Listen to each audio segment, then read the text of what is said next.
From days long ago, from uncharted regions of the universe, comes a legend.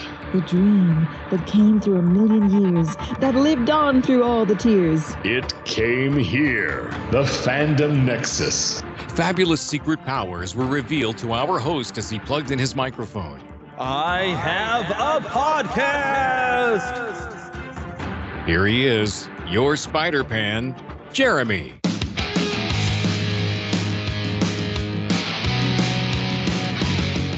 It's me! I'm back, and I am, I'm normally when I say I'm not alone, I'm about to introduce Lost Boy Philip, but I want to jump in real quick. I've only got a few minutes, but you're about to hear a familiar voice, y'all. What voice? Who could that there be? I have no idea. I have no idea. Eric is back, but he's only got like a few minutes. So I want to work on getting him back regularly, but I like when COVID happened and everybody's job went all crazy. Eric's schedule didn't quite mesh with mine, and so I'm just like, okay, well, I've got to just keep going, and I'll figure it out as we go. So we haven't heard from Eric, Lost Boy. Eric, I believe we called you. Were you Rhett Law, or was that Jesse? Oh, I was Rhett Law. You were Rhett Law. Awesome. My goodness. Well, what have you been up to for a while?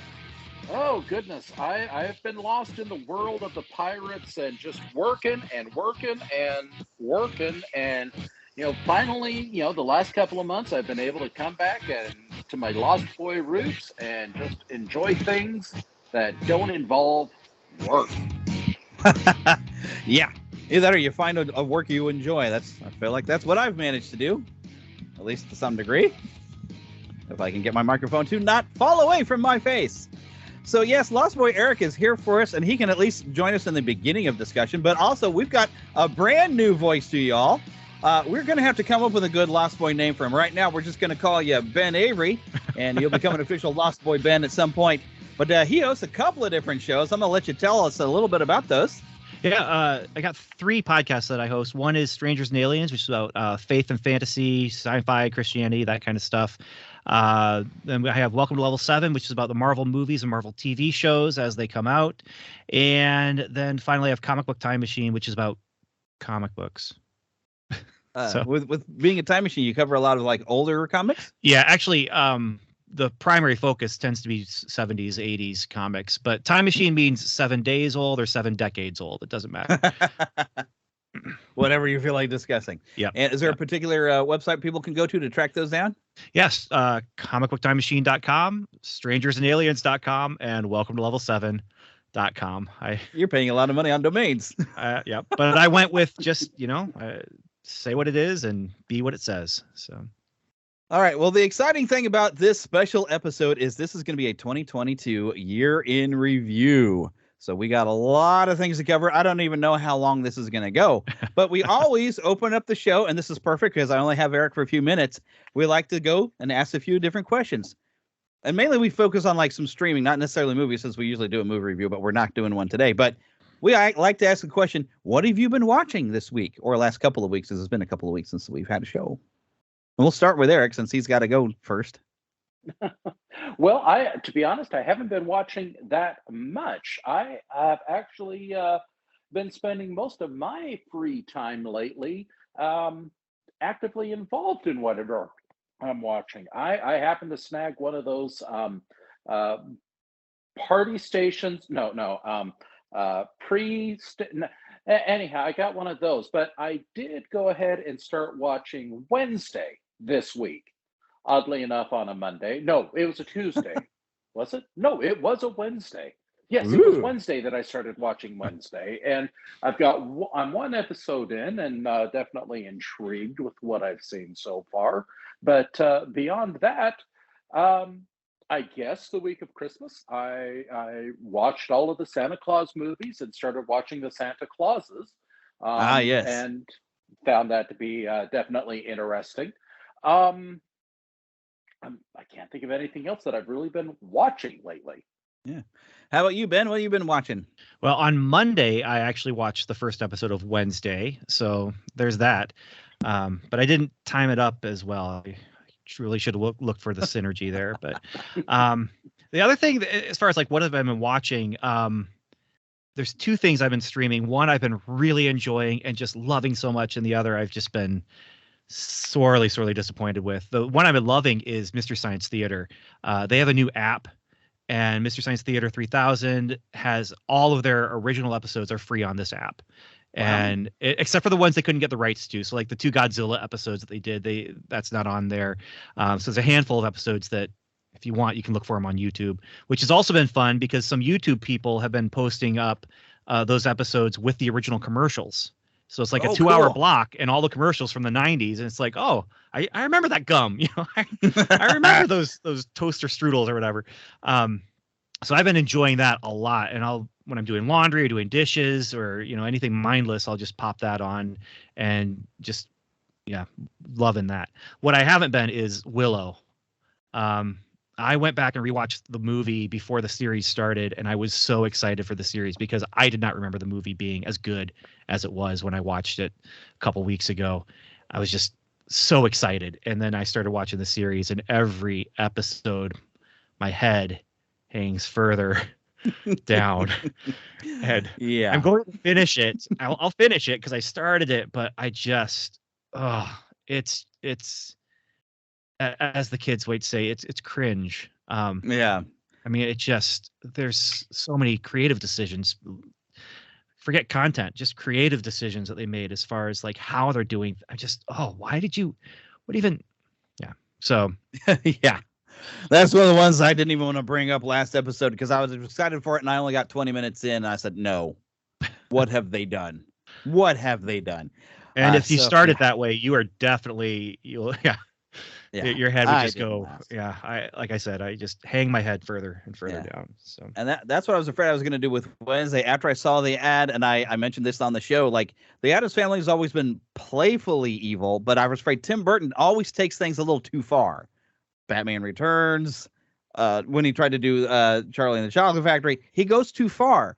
And I was afraid, given something with the Addams Family, he would take it too far. And when I saw the scene where Wednesday unleashes a bunch of piranhas in the swimming pool, I was like, no, that doesn't get you kicked out of school. That gets you arrested for attempted murder. So I was like, I don't know if I'm going to watch this because my brain's going to go, wah! But if y'all both tell me you're having fun with it, I might try. I'm only one episode in, so. Was it fun in the one episode? So far, yeah. So far. I might give it a go, but I haven't really watched anything because I'm going to have to jump straight to my second question. I always like to ask, what have you been playing this week? Because I have a funny story about this. I started out, I was super excited. Final Fantasy VII Reunion Crisis Core, which I never got to play on a PSP. And I started playing it, and I was having a great time, having a ball. And then they had a holiday sale, and, Lost Boy Philip, who's also my pastor, a normal co-host here lately, he started playing Disney Dreamlight, and he says, like, you actually would like this. This has got all the classic Disney characters, and I'm actually having a lot of fun. And, I'm somebody who I had a ball playing Animal Crossing, and I saw it was kind of like that. And I was like, well, let me see. And I saw there was a holiday sale, and they made it for cheap to get their full Founders thing and a whole bunch of expansions. So I thought, okay, let me just get in there so I can play with Philip or something. And then I've got kind of addicted to it, and I haven't gotten to play any Final Fantasy VII, and I haven't really sat and watched anything because I've been sitting here farming stuff and mining stuff and completing quests and fixing foods for Maui and going on adventures with Mickey Mouse. So that's kind of been my thing this week. And I'm even today, I'm like, oh, I better check on. I was actually had a bunch of. I think I've got some cotton I need to go and pluck because I'm trying to make fiber so I can make things. And yeah, I kind of got hooked on that, and I need to get back. I intended to finish Final Fantasy VII Remake Crisis Core by the end of the week when I have to go back to work next week, but I seem to have fallen off the ball. So, Eric, have you been playing anything good this week now that you have a PlayStation 5? I'm afraid that I have gotten sucked into now a series of games that I never thought that I would find much interest in. I will say that with the purchase of my PS5, I immediately reverted back to the game that I had been playing, which was Lego Star Wars: The Skywalker Saga, and just trying to finish up my collecting within that game. And I loaded the remastered Spider-Man game and had thoroughly been enjoying that. And then I realized, well, this console did come with a game. God of War Ragnarok. And, I've never played any of the God of War games to begin with, and I hadn't played the 2018 game. And so I thought, well, I'll go ahead, I'll try it out, see how I like it, because I keep hearing it's got a really good story to it. My goodness, does it have a very good story to it? Yeah.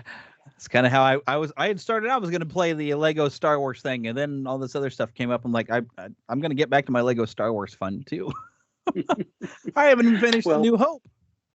Well, I have, I have completed all of the levels on Skywalker Saga. It's just at this point, I'm going around and collecting all of my Kyber bricks and looking for all of the different, little extra things, all the different characters and all the different mini kits and all the different ships that are available throughout the game. But I'll tell you, I veered hard into God of War, and I got through that within a week, and I'm now on Ragnarok and thoroughly enveloped in that world. And but I've got an awful lot of gaming to get through. I need to get through these because I need to make sure that my schedule is clear come February for Hogwarts Legacy. Then in later for, oh goodness, now I'm blanking out on the other games that I was interested in. Jedi Survivor. And then I need to warm my Switch back up once Tears of the Kingdom gets released this year. And and I've got Gotham Knights to look at as well. So I've got a full slate of gaming ahead of me. You'll have to tell me if you enjoy Gotham Knights, because I heard a lot of bad reviews. I'll have to see. I'm gonna hesitate. I'm like, whoop, I thought I wanted that game. Maybe not. We'll see. Oh, sounds like his audio dropped out there. Hope we didn't lose him. Okay. No, I'm here. Okay. But as we mentioned, I only have a few minutes to spare tonight. Okay. But let this be a preview for the coming year. I am hoping to have free time available throughout 2023. I've got a lot of plans coming up for the year, and I certainly hope to include time with all of the Neverlanders and just be right back here with everyone once my schedule allows me the time to do so. Yes, which would be great. So, especially it'd be really cool if we actually could get you to be able to come back to Kansas City for Planet Comic-Con again this year, which, by the way, would be fun. Planet Comic-Con, both the Friday and Sunday, we will have a panel on each days, and we're reaching back in the past, and we're going to explore some actual Walt Disney, the man himself, before his company went AWOL. So we're going to explore this time in Marceline and in Kansas City. If you happen to be in the Kansas City area, Planet Comic-Con, check your local listings, planetcomiccon.com. So yes, same bat time, same bat channel. Same, yeah. And it's a little bit of a repeat, but we do have some special guests coming down from Marceline that will be joining me for that weekend. So it's going to be awesome.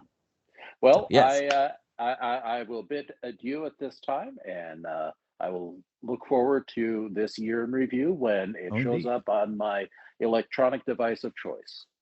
Adieu to you and you and you. Okay, that was funny in my book.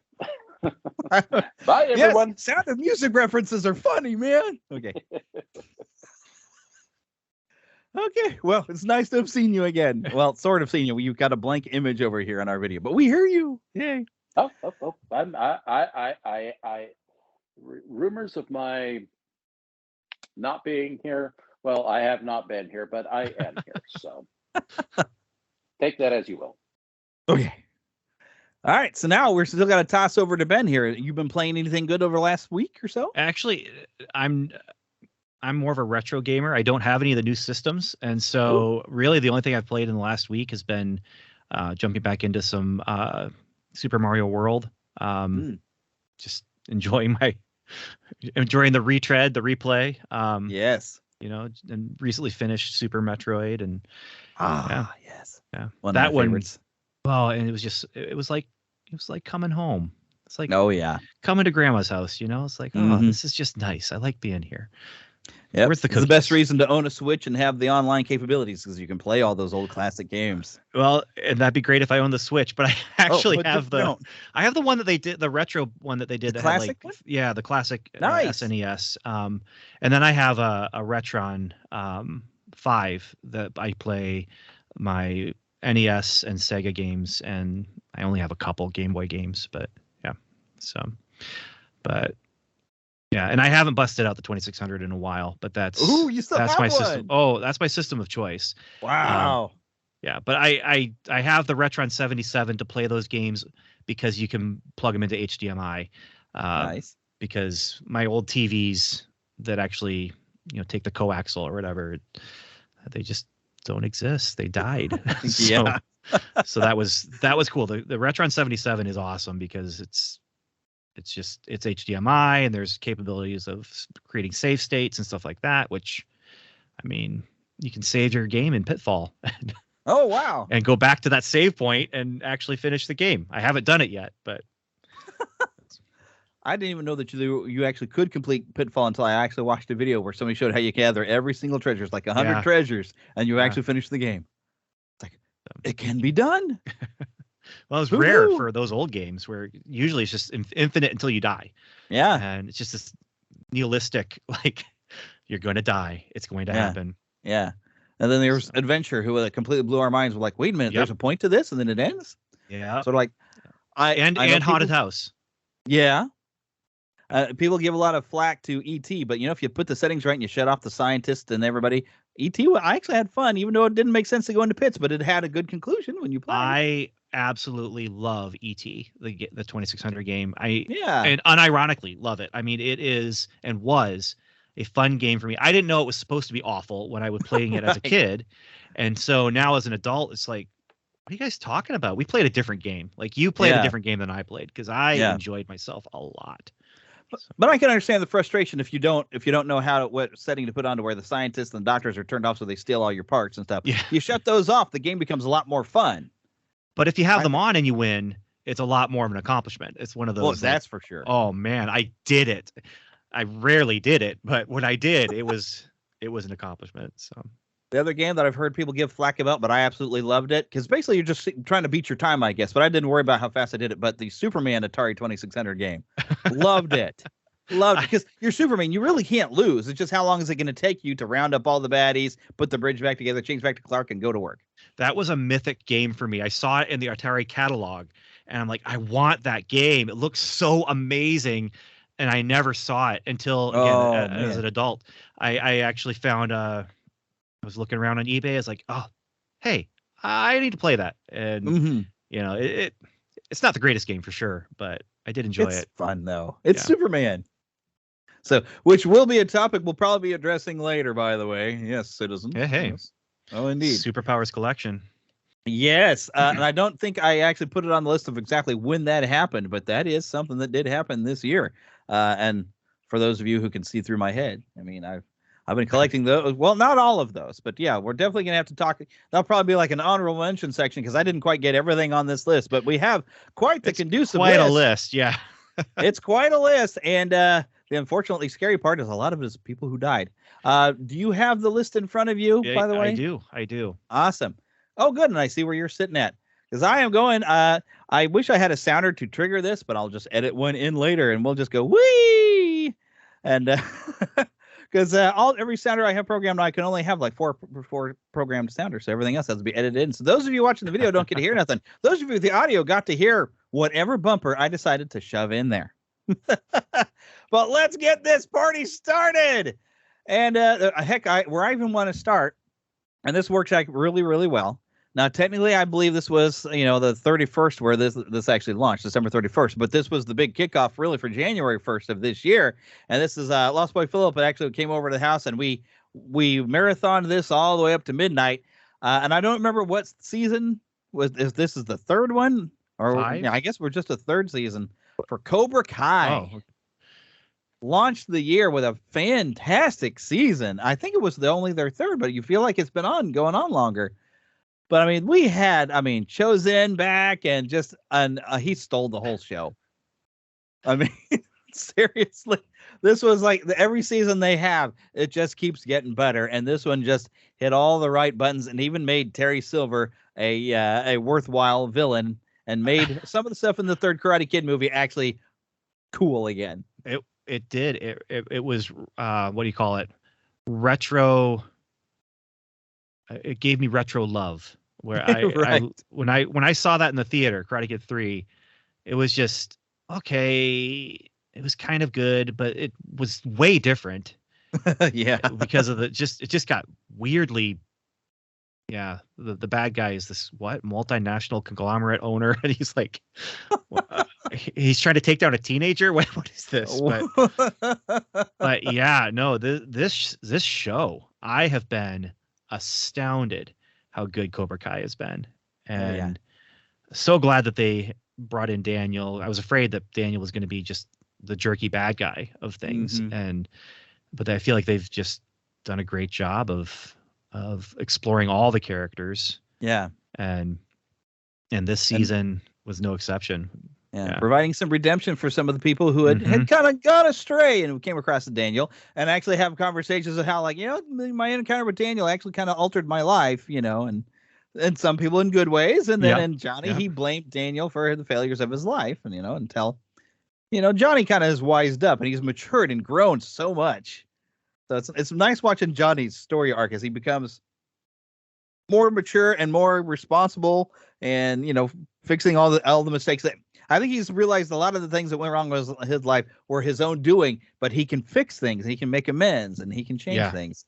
So it's fun watching him grow and change. And I like even Daniel is growing and changing and getting back in tune with everything Miyagi had taught him, because he seemed like he had gone a little off the path that first one. Like he's gotten a little bit of an ego, and some of his character flaws that he had even in the original movies had kind of come back, and it's nice watching him come around. And because he really made some mistakes with some of his kids, so, his son especially.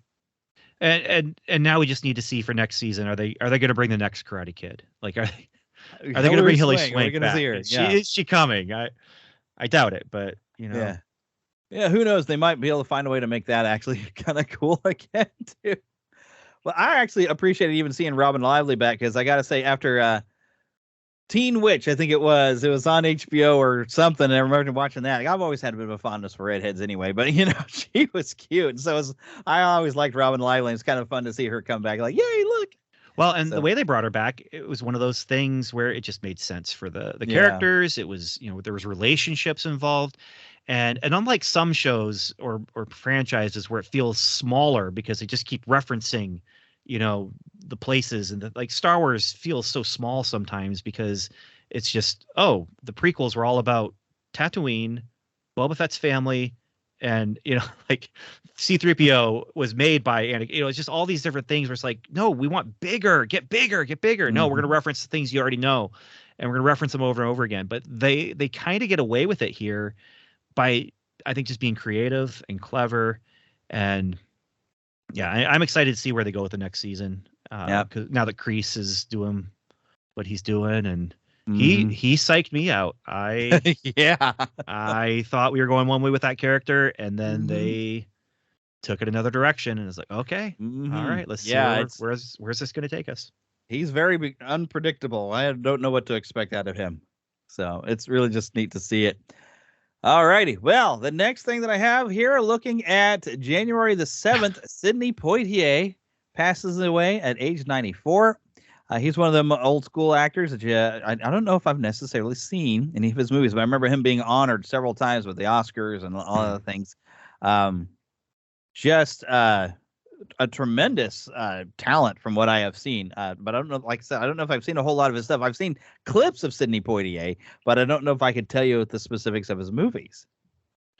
Yeah, I think the only things, and I really want to check and make sure I got these right, but Mr. Tibbs, they call me Mr. Tibbs, and In the Heat of the Night, I think was also his movie, which I only know about the movie because of the TV show. But I saw the movie because of the TV show. So. But 94 years old, my goodness, we lost a lot of guys that lived a long time. And next, January, I have nothing but death coming up here. This was in its own weird way, a slightly controversial death. Bob Saget passing away at 65 in a hotel room, having just, and this is where it made it controversial. He had just been, he had done something, I guess, on social media where he was just saying, "Hey, yeah, I just completed a show here. We're here in blah blah blah town," but he mentioned that he had recently been vaccinated. And with his sudden death like that, it became people were able to call into questions like, see, this is what we're worried about, that there's something wrong with one of these vaccines, if not all of them. We haven't been able to test these out. We don't know if it isn't causing bad health conditions. And if you're not dying, somehow is triggered by your vaccination status. So that actually raised a whole lot of questions. And some people would say conspiracy theorists, whatever. But yeah, I remember his death. It shook people because it was just sudden. It was unexpected. And the official story of things were just kind of flaky. It's like, well, we don't know. I mean, he hit his head and died of a concussion. Was that what they were trying to tell us? I mean, that something was weird. Whatever it was, he was alone in his hotel room. Yeah. So it may not have had to have happened if he hadn't been alone. So that's we the don't know. Unfortunate thing. Yeah. We really don't know. Then Meatloaf on January the 20th, passing away at 74. And, he would do anything for love, but he wouldn't do that. He wouldn't do that. He wouldn't do that. But he passed away. Now, I know he's left a heck of a legacy. I personally was not a huge fan of Meatloaf, but, he is a rock music legend. So the only other time I've seen him and the people who had me sit and watch Rocky Horror Picture Show cursed them for making me watch that movie. Oh, Lord. He's one of those guys, though, that one of my music teachers just said, you don't have to have the greatest voice, you just have to have the passion. And this guy, I mean, he just sang with passion. It was just he did. Yeah. I was never a huge fan. but we have to acknowledge he left a heck of a legacy and a lot of fans. Another guy who left a heck of a legacy who maybe didn't get all the appreciation he might have deserved, but Louis Anderson at 68 passed away. Yeah. Famously known as being an overweight comedian. I remember watching, there was a television show, reality show, where they were, but his goal was to lose weight by being on there, but it was like these weird athletic competitions. And he lost some weight. He was getting some exercise out, swimming and everything. And he was starting to be healthier, and he was trying to be healthier, but I just don't think he did enough. But I think the biggest legacy he would have on maybe my generation was a cartoon called Life with Louie. Yes. Where he voiced himself as a child. I loved his voice as a child because it was basically just him as an adult. Yeah. You didn't really have to pitch it up that much, but the other one was Family Feud. He hosted Family Feud, and that was a I can't remember how many hosts they had between him and whoever the original host was, but I enjoyed him. So yeah, and he had a lot of appearances. He never really got to star in his own movie, but he was always maybe some side character and always some comedic bit. Trying to think, there was even I think some movie where there was like a fast food place, and he was another guy who worked in this fast food place, and it might have been Coming to America as far as I remember. I don't know, but he would always pop up throughout the 80s as some side character, and was always just being, he had this kind of style that was just funny, where he could be like this depressed fat guy that just said some really funny, smart aleck type things. He was actually a really, really funny guy. Yeah. He was a loss. All right, another big loss for those of us from the 80s. Howard Hessman I know I've got a long list of death. Howard Hessman, January 29th at age 81. I will love him best for Johnny Fever on WKRP. That's why I wondered if you were going to go class, but yeah, that's where I was wondering which one you were going to go with as far as like. Yeah, and I loved Head of the Class because of Johnny Fever. Like that was because of Howard Hessman. Yeah. Yep, that's the only reason I think we started watching it. But then, of course, the girl who played Simone. Like I said, I always had a thing for the redheads in the boat. Simone, red hair. Oh, she was cute.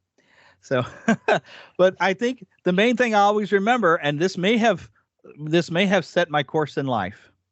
I remember, I saw the first episode, and he was telling to the new program director. Oh no, Mac? No, I can't think of his name. New program director's coming in, and Johnny Fever's talking about. It's like, yeah, I used to work at this radio station, but I got fired because I said booger. So when he gets the new format and they're becoming a rock station, he goes, "Oh, by the way, booger." But somewhere that appealed to me, and throughout my childhood, I was recording my own quote unquote radio shows on cassette tape. and which led me to eventually podcasting, which got me involved in radio, which that's transferred to now I work in television. But I am, well, I don't know if I should say anything, but I am actually, there's something that came up that I don't know if it's going to change the course of things this year, but I might be back in radio. I don't know. Right now, if I'm going to continue just working in television, I'll stay here. But that's kind of what got me going is, I wanted to be Johnny Fever, man. So that was the whole thing. And heck, and the main thing with WKRP is that is the 80s phenomenon that was Lonnie Anderson. And of course, her and Burt Reynolds. They were like the 80s couple, I think. Yeah. But Howard Hessman. And I can't think if there's anything else really. I mean, he popped up, I think, a few movies as some side characters. But the main things has got to be WKRP and then Head of the Class. And I don't remember if he left Head of the Class because he was going to go do movies. And then they brought in, the Scottish actor. Yeah, the Scottish guy, which I thought he was really funny on Head of the Class. Then I watched his stand-up. And, oh, wow, I thought Bob Saget's stand-up was apparently bad. But this guy was filthy. I was like, okay, I'm not watching this anymore. Yikes. I can't remember his name, though. Yep, I can't think of it either. I can picture him. I can hear him. And he's still alive, I think. But yep, darned if I can think of his name. He was in the second X-Files movie as the kind of the bad guy. Billy Connolly. Watch Billy X-Files. Connolly. Is it Billy Connolly? Isn't it? I don't know. Maybe I should check. Yeah. Well, because it's not that easy important. To get confused with I guess it's Bill Campbell was the Rocketeer, right? Yeah. And then Billy it was Connolly. in the episode. Yeah. Sir, there we go. Sir William Connolly. Oh, hey. Wow. Okay. Somebody served him. Let's see. What is this? All right. So I've got the first thing I've got listed for February. I got February 18th. Severance. Streaming. Yeah. That's one that I added. Oh, okay. I was about to say, I have no idea what that is. That was an Apple TV original that is an amazing show. It's kind of a sci-fi show that reminds me of 70s science fiction, kind of pre-Star Wars, where it's, THX 1138 maybe would be something. Everybody's wearing tights. Well, no. It's kind of classic looking present day retro kind of clothing, but it's all about people who they live in the real world and they go to their office and they get on the elevator. And when the elevator opens, they don't remember their life in the real world. They remember their life in the office and they do their job. And they then, when they get back on the elevator, they do not remember their job when they go back home. And so it is fascinating. And I don't know where this show is going, but it's all about like identity. And there's definitely a workplace metaphor going on as far as, when you get to, are you who you are when you're at work? Are you who you are when you're at home? Do they come together? And, how much of yourself do you leave behind? How much do you, take with you? And, the main character has his reasons for not wanting to spend as much time in the real world. And so like, if he can go to work and spend 8 or 9 hours not being himself and not remembering some of the bad stuff, it's a fascinating show. Yeah. Show. That sounds interesting and kind of scary because like, why is it they're not allowed to remember stuff? Well, for the main character, it was by choice, but then so the main character knows why he chose to do this. But when he goes to the office and he's doing things in the office, they don't even really know what their job is. Oh my goodness. And they don't know why they're there. They just know that they can't remember the outside world. And so you have the same character is basically two different characters trying to solve, two different problems. So the real world guy, he has real world problems that he can escape by going into, and not existing as a person for 8 hours. But that workplace guy, like they have rules and procedures where they're not allowed to, explore things and talk about things. And, they have little traditions and things that just belong there in the workplace. But of course, some of them get curious and they have a mystery that they want to solve, and so sounds like an episode of the Twilight Zone extended into a series. Seriously, it really is. Yeah, it really is. Ooh, so, yeah. I'm curious, and that's on Apple. I think I have access to Apple. I think because of my phone account. Yeah, I think I'm going to have to check this out.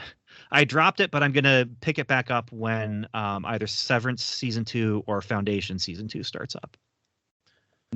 Oh, there is one thing I had almost forgotten about that I'm going to bring up for like a January thing, but I don't know when this happened. Stadia came to an end. Google attempting to make a console streaming system of games, and it failed. That's significant because it's also at some point this year we've also had the Steam Deck that managed to launch, and apparently is now more readily available. And if I were to get one, I want to be able to hook it up to a TV so I can actually play all these games I bought on Steam, but I don't play on PC. I'm a console guy, but I just remembered I was watching some stuff on some recap in the year, trying to make sure I had everything I could think of in here.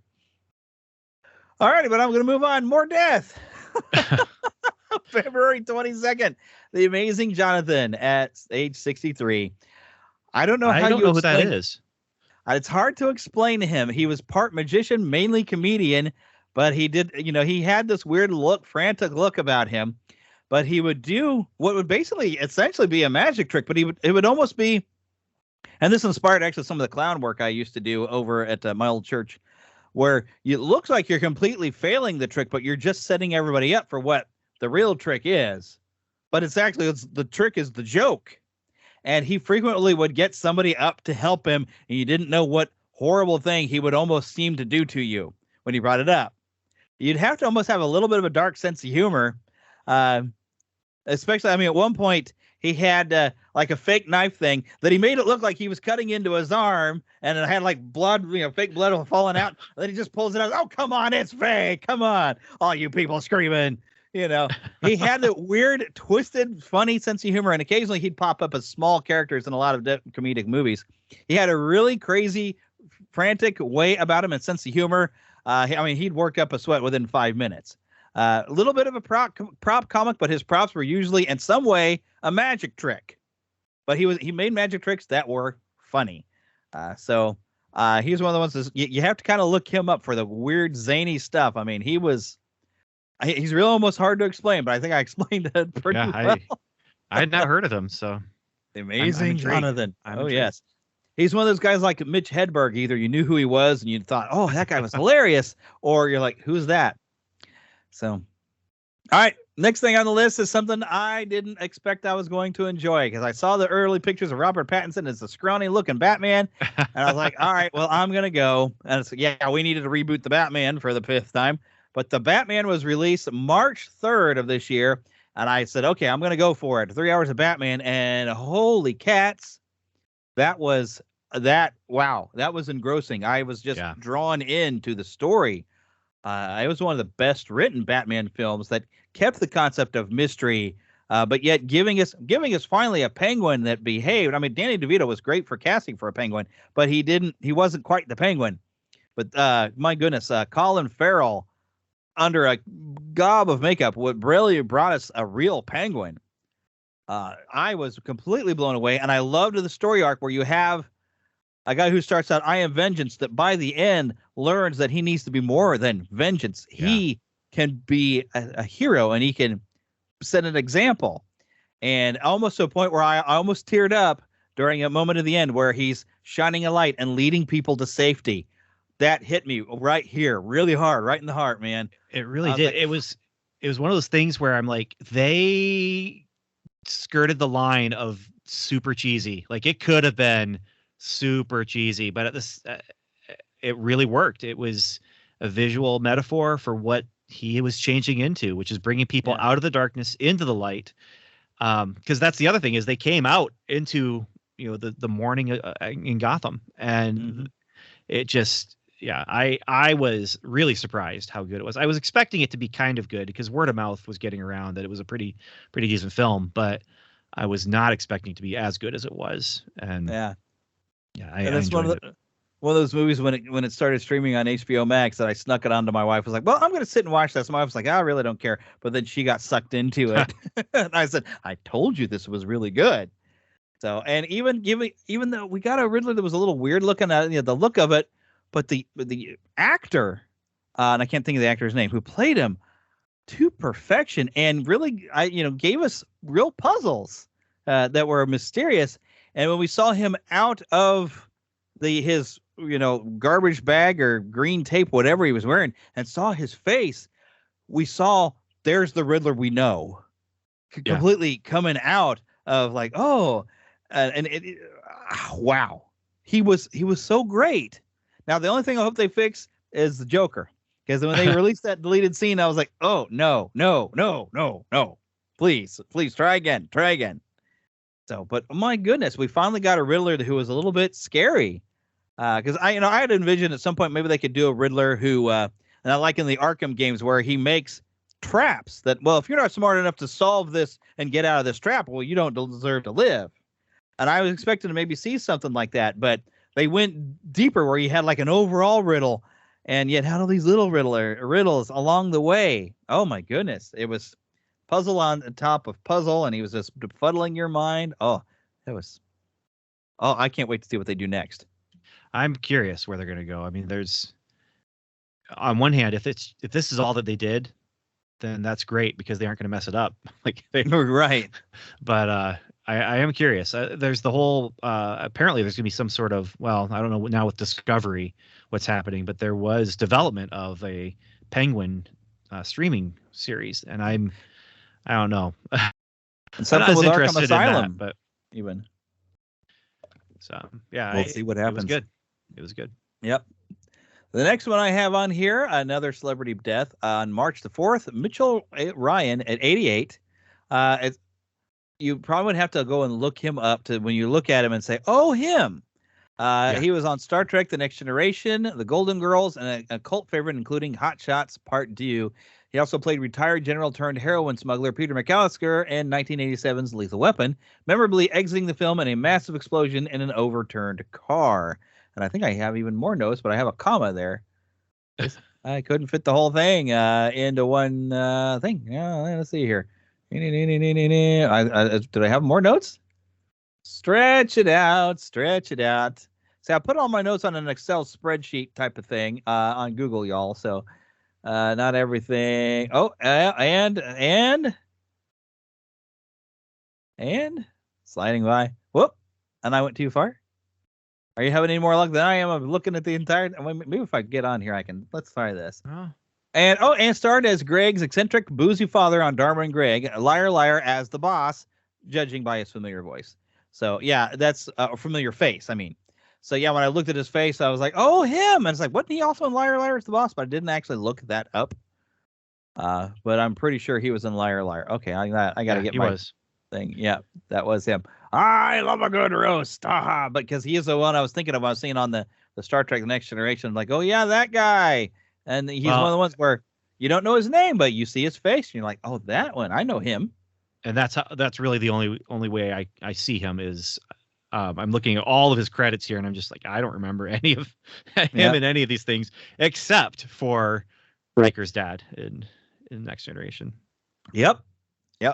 He was just good in everything he did, but he was never really a big star, as far as I know. Anyway, there might have been something when he was younger. Who knows? Next, I have Emilio Delgado, 81 years old, passing away on March the 10th, known as Luis on Sesame Street. Delgado originally ran on the Fix-It shop with Raul Julia, who joined the cast the same year he did, although Julia departed the show in 1972. And Raul Julia, of course, we all know him for famously, I think the favorite thing of him was his version of Gomez Addams in the Addams Family films of the 90s. I loved him in those. So I think there's some other stuff I'd seen him in before that, but he was just such a great Gomez Addams. But yes, Emilio Delgado, Luis. Yeah. And this was the year, well, because we've got another Sesame Street death coming up, which I'm sure most of you know, because we talked about that one as well. But I think this is also the year that the lady who played Maria this year she finally retired from the show, or was it last year? Maybe that was last year. Yeah, that was kind of a thing. I haven't really been following the Sesame Street news. Yeah, not either. But it does show up in the feed. But no, and Luis, again, this is going way back, but that was my childhood right there. Oh yeah. Yep. Spent time with them on that street. Yep. Yeah.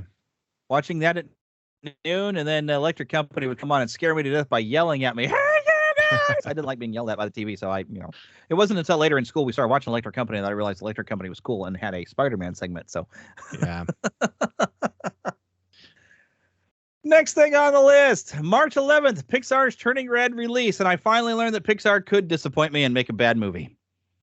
I haven't seen this yet, so I know Don't it's bother. on Disney Plus, but I just haven't gotten around to it. So, And I was excited for it because I was generally, and I was even saying, building up, there's Pixar. As I've always, even movies that Pixar, that people said, oh, I didn't really like this Pixar movie. I was like, I liked it, like Cars 2. I liked it. The Last Dinosaur. I liked it. You know, I had never been disappointed by a Pixar movie. And then I watched this and I said, I was excited for this. What happened? This would not be the first time Pixar would disappoint me this year. All right. Next, here's another celebrity death, and this one gets you right in the feels. This was part of my childhood. Ivan Reitman passes away at 75 on March the 12th. Director of Stripes, Ghostbusters, Twins, Ghostbusters 2, Kindergarten Cop, Beethoven, Junior, and Space Jam. I've seen most of these movies. I guess I don't think I saw Junior. Space Jam, though, is I that don't the think I Robin Williams responded. one? Junior was Arnold Schwarzenegger gets pregnant. Oh, okay. So I didn't see that one. He worked with Arnold Schwarzenegger quite a bit here. Space Jam, I don't think I responded to it as much as some other people do. I know people are huge fans of Space Jam. I thought it was okay. But I don't know. I wasn't a huge Space Jam fan, but that movie just really launched. So, but yes, Ivan Reitman, I mean. Space Jam was 96. I was in college for Space Jam, so. I was in community college. It was almost college. So, yeah, and it took me 10 years to finish my community college associate's degrees. Yeah. Moving on. All right. So now here's one. Oh, this was kind of a sneak up on you. Another great actor who actually had a surprise, because I mean, honestly, in the original Hulk movie, I really loved that actor who played General Ross, and now I've lost his name. But every time I see him, I want beef because it's what's for dinner. But William Hurt, and I didn't see his age anywhere, but when he passed away, March 13th. But I'm going to mention mainly here in Marvel Cinematic Universe, he was Secretary of State Thaddeus Ross, but we did see him as General Ross in the Incredible Hulk movie. That was the second Marvel film, which unfortunately we haven't gotten any more Hulk movies. I don't think we're going to get 72. 72. My goodness. Yeah, I mean, this guy was in so many things, though. Like so much. He was in AI. That's when I remember him in Lost in Space. Obviously, the Incredible Hulk in the Marvel Cinematic Universe. He was even in Black Widow, playing Ross. And he was. So he played Ross in a few different films. And yeah. So he's one of those that it's not like I was a fan of him, but I liked him. Whenever he showed up, you knew, okay, he's going to be good because he's a working actor who's doing a lot of actor jobs. Yes, he did. I think he's got a couple Oscars for his work as well. Pretty sure he did anyway. Okay, here's something I got kind of excited for and then was disappointed once again. March 24th, the Halo series premiered. I think I got at least through 3 episodes before I was like, what are they doing? And I haven't even played a whole lot of the Halo games. I mean, I've played mainly the first 2, but I switched from Xbox over to PlayStation again. But I mean, the first episode had a kind of a cool scene there when you got to see the Space Marines, whatever, fighting some Covenant aliens. But it took a weird left turn when Master Chief took his helmet off, and we had never seen that before, which I thought, well, that you can probably get around that. But it made the heroes of the game franchise into kind of villains. And they just decided to go their own way. And then when you start reading up on the people who were doing the show, or people that had heard of the games and knew some of the stuff about it, but didn't even bother to look at the story of the games or even play any of them before working on a series based off of them. And all of the fans of the games like, what is this? So we waited this long for something, and this is what you give us. And it was a crash. Except for people who didn't play the games. And I really enjoyed this series. Oh, wow. My son and I, this was appointment television for us. We just, I think after the second or third episode had come out, I was home alone with my son. And the rest of the family was gone. We're looking for something to do. Here's this. You want to watch it? So we turned it on, watched it, and like, hey, this is really good. Let's watch the next one. And yeah, really enjoyed it. And I had no context because I have played Halo exactly one time It was the original Halo. It was, I want to say 23, 24 years ago. It was early in my marriage. I was at a comic convention staying at a friend's house, and he's like, "Hey, you want to play Halo?" Sure. And so I remember playing it and enjoying it, but I don't remember anything about the world other than I know it's based on that kind of ring world style of thing. And so I was waiting for the Halo to appear in the show, but it didn't. Well, they never got there. It does, but it's a long time to get there, and they don't really like. For me, I don't know what it is other than the visual from like game art that I've seen. Just because I'm a human being with eyeballs who goes into geeky places, and so I don't know the context of anything with that, and so I didn't know what I was waiting for to get there, but really enjoyed watching it. It's for me and my son just a fun sci-fi show with some mystery, and I've been very curious to actually talk to some people who actually played the games and are upset about the lore, because I don't know what is there about the lore that I'm to be upset about. But for me, just don't play the games and ruin it for yourself. If you have fun watching it, then just keep enjoying it. That's found the way to enjoy it. It's just not know anything about it and just come in and take it all as however they present it. Yeah. And I don't know how it would have been. There were some cool scenes, but it's like the story was like, something is not right here. I was like, did I miss something? Did something happen in a later game that really justifies what they've done to the characters? And I tried to ask around, and all the people who are like the diehards were like, no, they've completely turned it upside down and wrecked everything. And I was like, okay, I guess I can get that. But I was like, all right, I guess I'll just kind of leave this one, because I've been kind of perplexed and like, what's going on? What'd they do? I don't know. This doesn't feel like Halo. It just seems like it had, like I said, it had some cool stuff. But yeah, it's hard to tell where they were going with some stuff. And they had more nudity than I really wanted. Yeah. Well, and the whole thing of where is it going? That's the one problem with streaming for me, is you never know. I hate that streaming always ends with a cliffhanger, because it might not come back. Yeah. Or it might be a couple years before it comes back. I mean, that's the case with Foundation, with Severance, both of those that I talked about before. You have a number of these Marvel shows that end with the basically end, and then they do a post-credit, and it's like a cliffhanger there, and it's okay. I kind of got an ending, but now you're teasing something that may never happen, because you only have so much time. Yeah. And then they say, oh, well, that wasn't going to be a new series. That was just a one-shot little mini series. What? But I really liked it. Which is coming up, but yeah, we got quite a few things coming up. Yes. Yeah. So the next thing on the list, March 25th, the death of Taylor Hawkins at age 50, Foo Fighters drummer. And well, I guess I've got a slash there for the next thing to talk about. But Foo Fighters drummer, he wasn't the original drummer of the Foo Fighters, but he was there for the longest. Now, mainly the Foo Fighters, the only thing I paid attention. I got their first two albums, and they did some good music after that. But I've slowly moved my way out of where I listen to less and less secular music, so I really didn't pay attention. But I gotta say, The Color and the Shape, their second album, was a phenomenal album. I mean, musically, it was a great album. It was just good stuff. And I think that's about the time that he had come into the band. I think he during that, was it? No, I don't know. I can't remember if he played on that album or not. I don't think he played on it, but I think maybe during the tour. Somebody's probably going to correct me on this, but I think he came along later by the time the third album came out. But I think somebody else actually played drums on that album. I'd have to look it up, though. But I remember a lot of people really, that affected a lot of people. There's a lot of fans of the Foo Fighters. And apparently part of his problem, I think, might have been drugs or alcohol, which is kind of typical in that rock and roll lifestyle. It happens. So let this be a warning to any of you who aspire to play music. Don't get involved in that stuff. It will kill you. We can't all be like the one guy from the Rolling Stones, that Keith Richards, who just cannot be killed by conventional means. Yeah, just don't do it, kids. Don't do it. Okay, well, I guess, the next thing on there. Now, unfortunately, I have not seen this, but I've heard about it everywhere.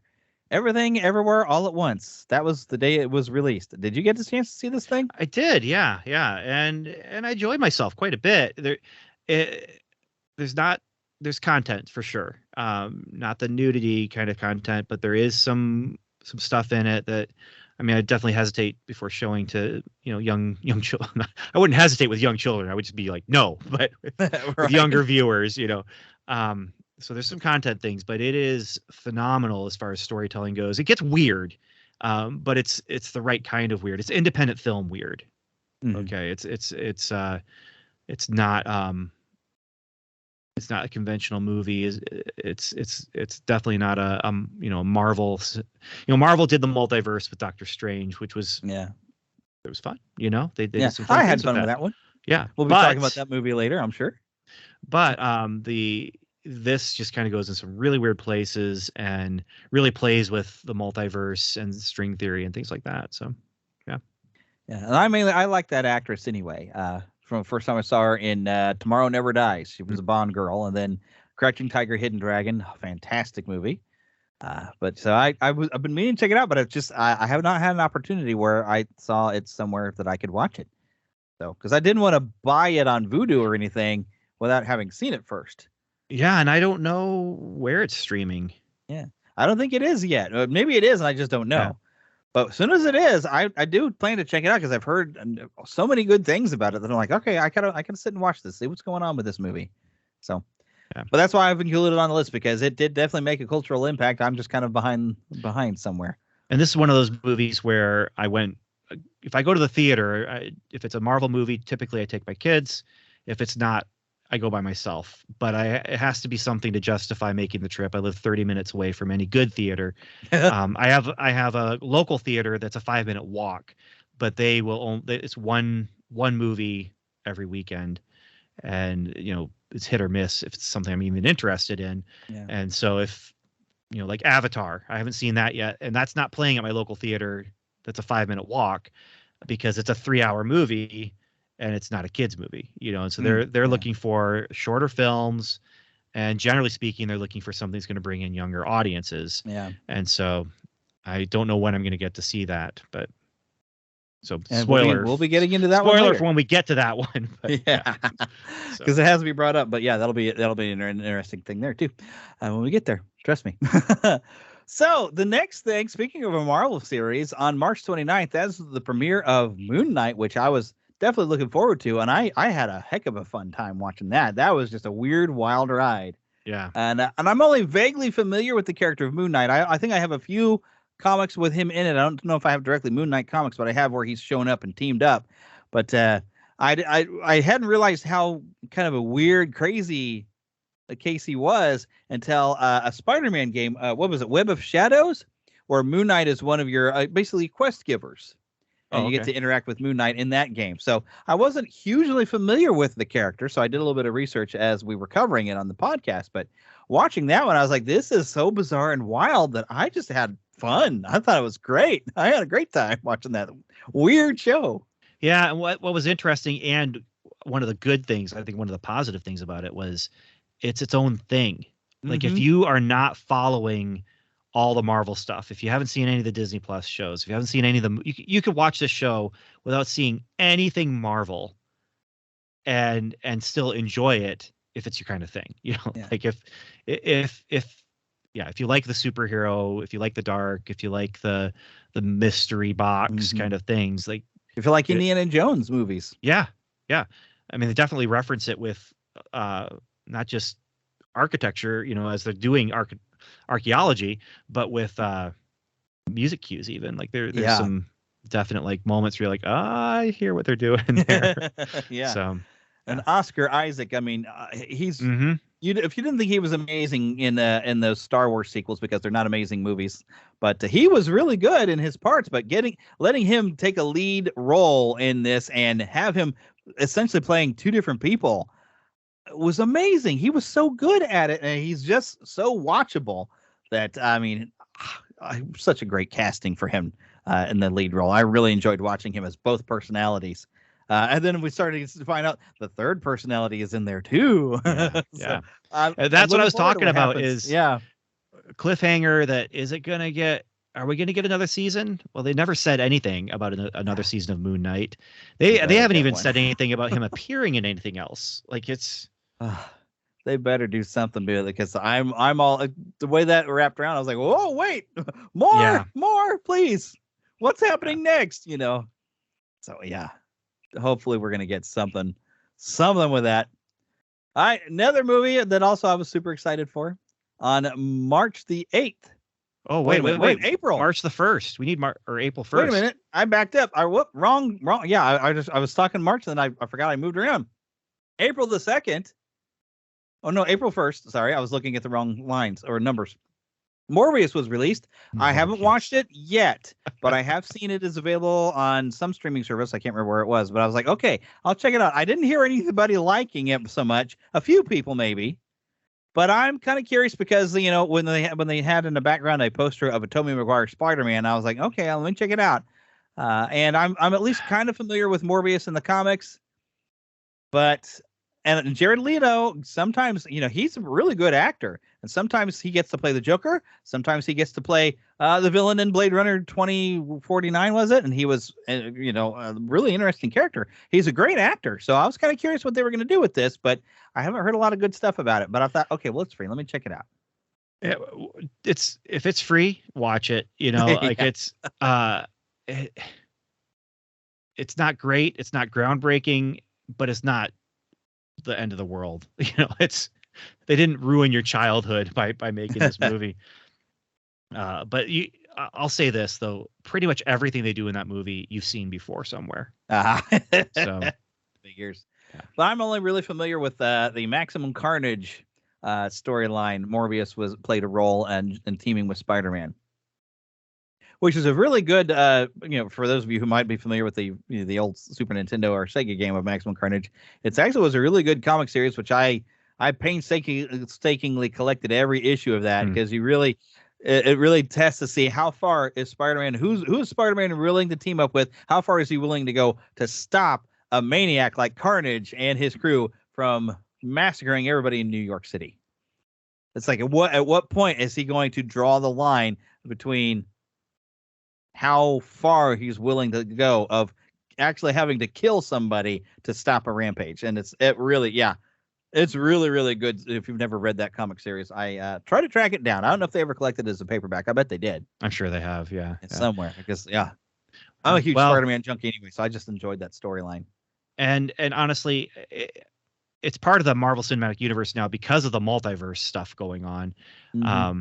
It's a confusing part of the Marvel Cinematic Universe because of the multiverse stuff going on. But that's one of those. We have a gimmick on Welcome to Level 7, the Marvel podcast that I do.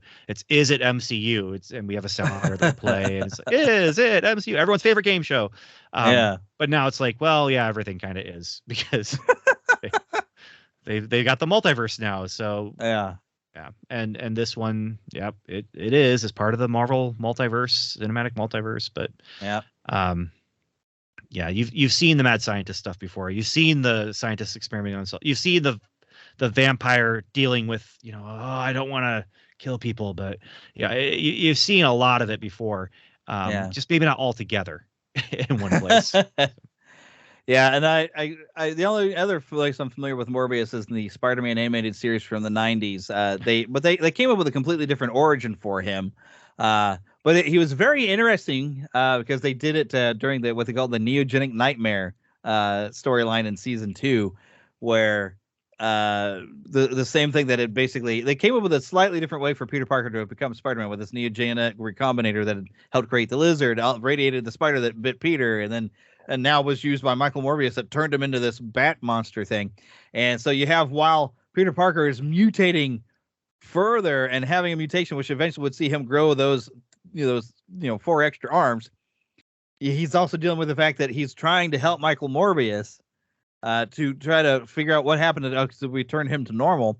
And then eventually Blade shows up in that storyline thinking, well, here there's a vampire running around for me to kill. And Spider-Man like, no, you can't kill him. He's a regular guy. He's not, I don't know what kind of vampires you're used to, but he was created by a machine. And then Blade's like, there's a machine that creates vampires. I must destroy it. No, don't destroy it. That's the only thing keeping me from turning into a spider monster. And I loved it.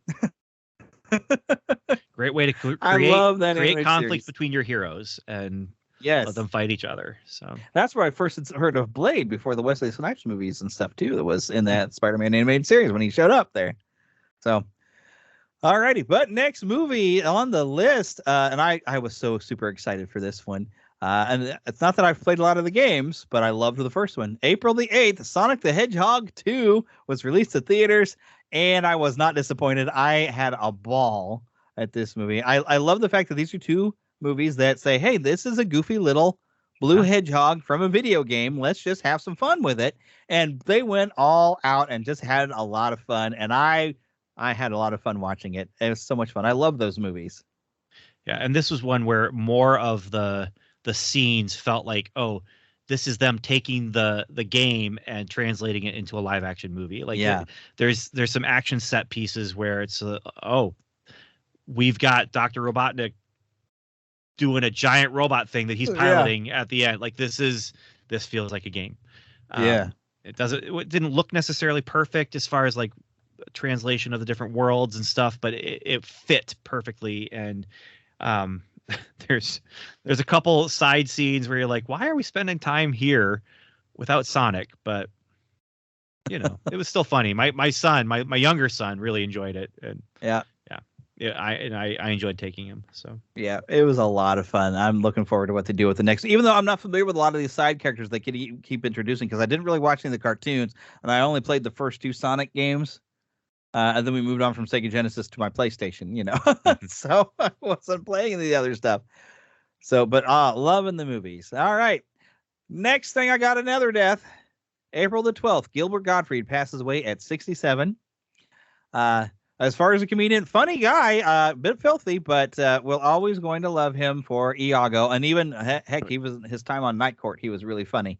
But always for that distinct voice that he would do. It's the voice for sure. It's the voice, which I've seen stuff where he would talk normal, and you're like, "That's him."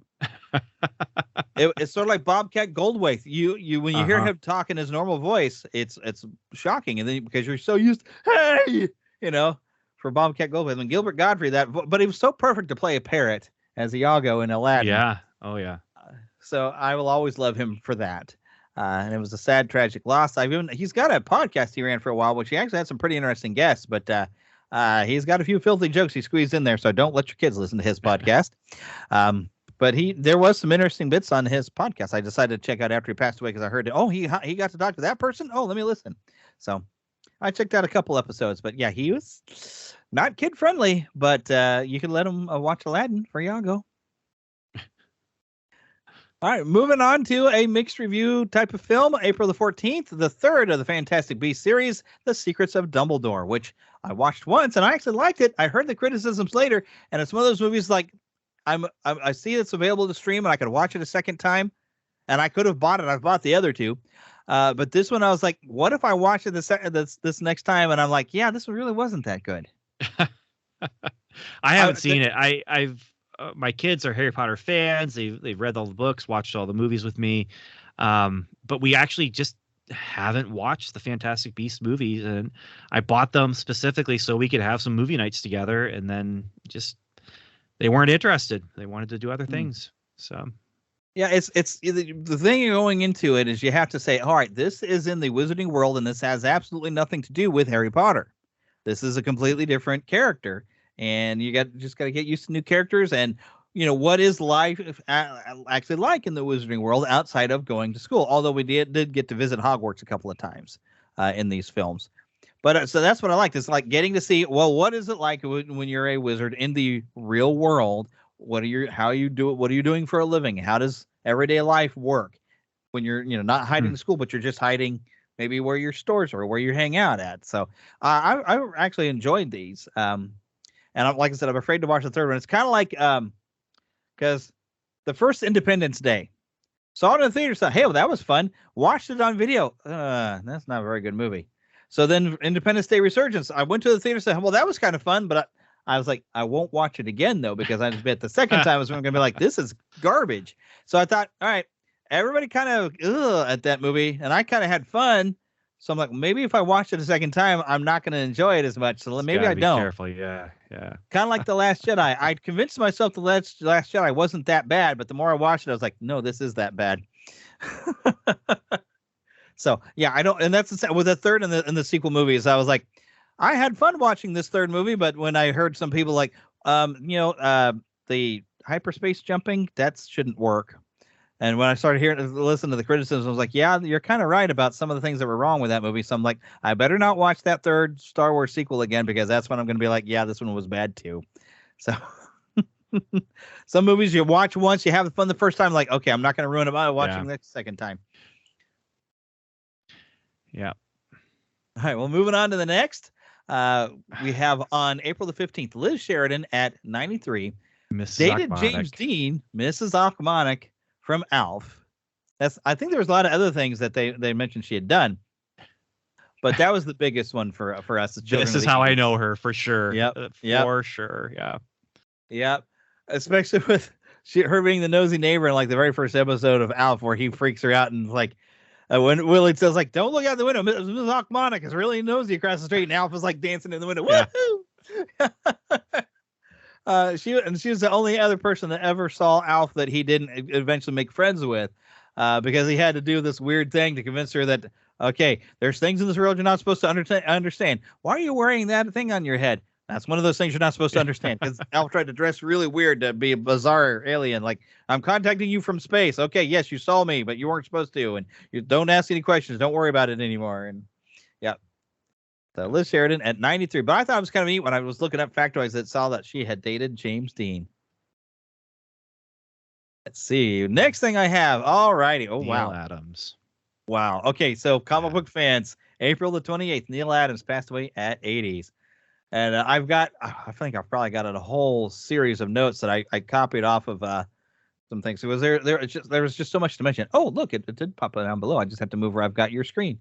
So, but yeah, let me just read what I wrote here. Adams left an imprint on iconic superheroes like Batman and Green Arrow, co-created new characters like Ra's al Ghul or Ra's al Ghul, for those of you who watched Arrow, and Green Lantern, John Stewart. He created John Stewart, by the way, of Green Lantern, not Green Lantern, the whole thing. Navigated for creators' rights, and because of his efforts, every Superman project bears a credit for original creators Joe Siegel and Joe Shuster, and publishers like DC and Marvel returned original art to the artists. Yeah, I wasn't a huge DC guy growing up, but the undeniable impact he had as an artist and a writer and all the things he did. Now, I'm not a huge John Stewart fan. I wasn't familiar with him until the Justice League animated series, enough to where also that with the and we'll go ahead and bring this up now because I don't know if I have it on the list, but that is with the John Stewart figure out there with the Superpowers collection that the McFarlane Toys has released. I would like to get just the Justice League I grew up with on Super Friends. That would have been the original toy line. And so I'm hoping that they put out a Green Arrow that is Hal Jordan. Not that I have anything against John Stewart. He's just not the one I grew up with. Other than Justice League. And I liked him on Justice League. I think he's pretty cool, but I don't really want a toy of him. I want a Hal Jordan toy to hang on my wall behind me with my other figures. And I haven't gotten their Dark Side because their Dark Side is like a New 52 Dark Side, and he doesn't look like the Dark Side that I grew up with. Now the Batman's a little different, but I can deal with this Batman. And I wish these figures were shaped a little bit more like the classic figures. Superpowers guys, yeah. Yeah, these superpower collections. The shape of them isn't great, but I still kind of love these. And I love the look of, the ones. And right now I've only got Superman, Batman, and the Flash. And I might even I've bought an extra Superman and Batman so they can sit here on my desk. Plus, because I wanted to have some that I could actually attach the cape to them, because the cape is not attached to their neck in the boxes. And I'm not happy about they put the plastic little tabs to try to keep people from stealing stuff through the cape, essentially putting a hole in the capes. Oh, huh.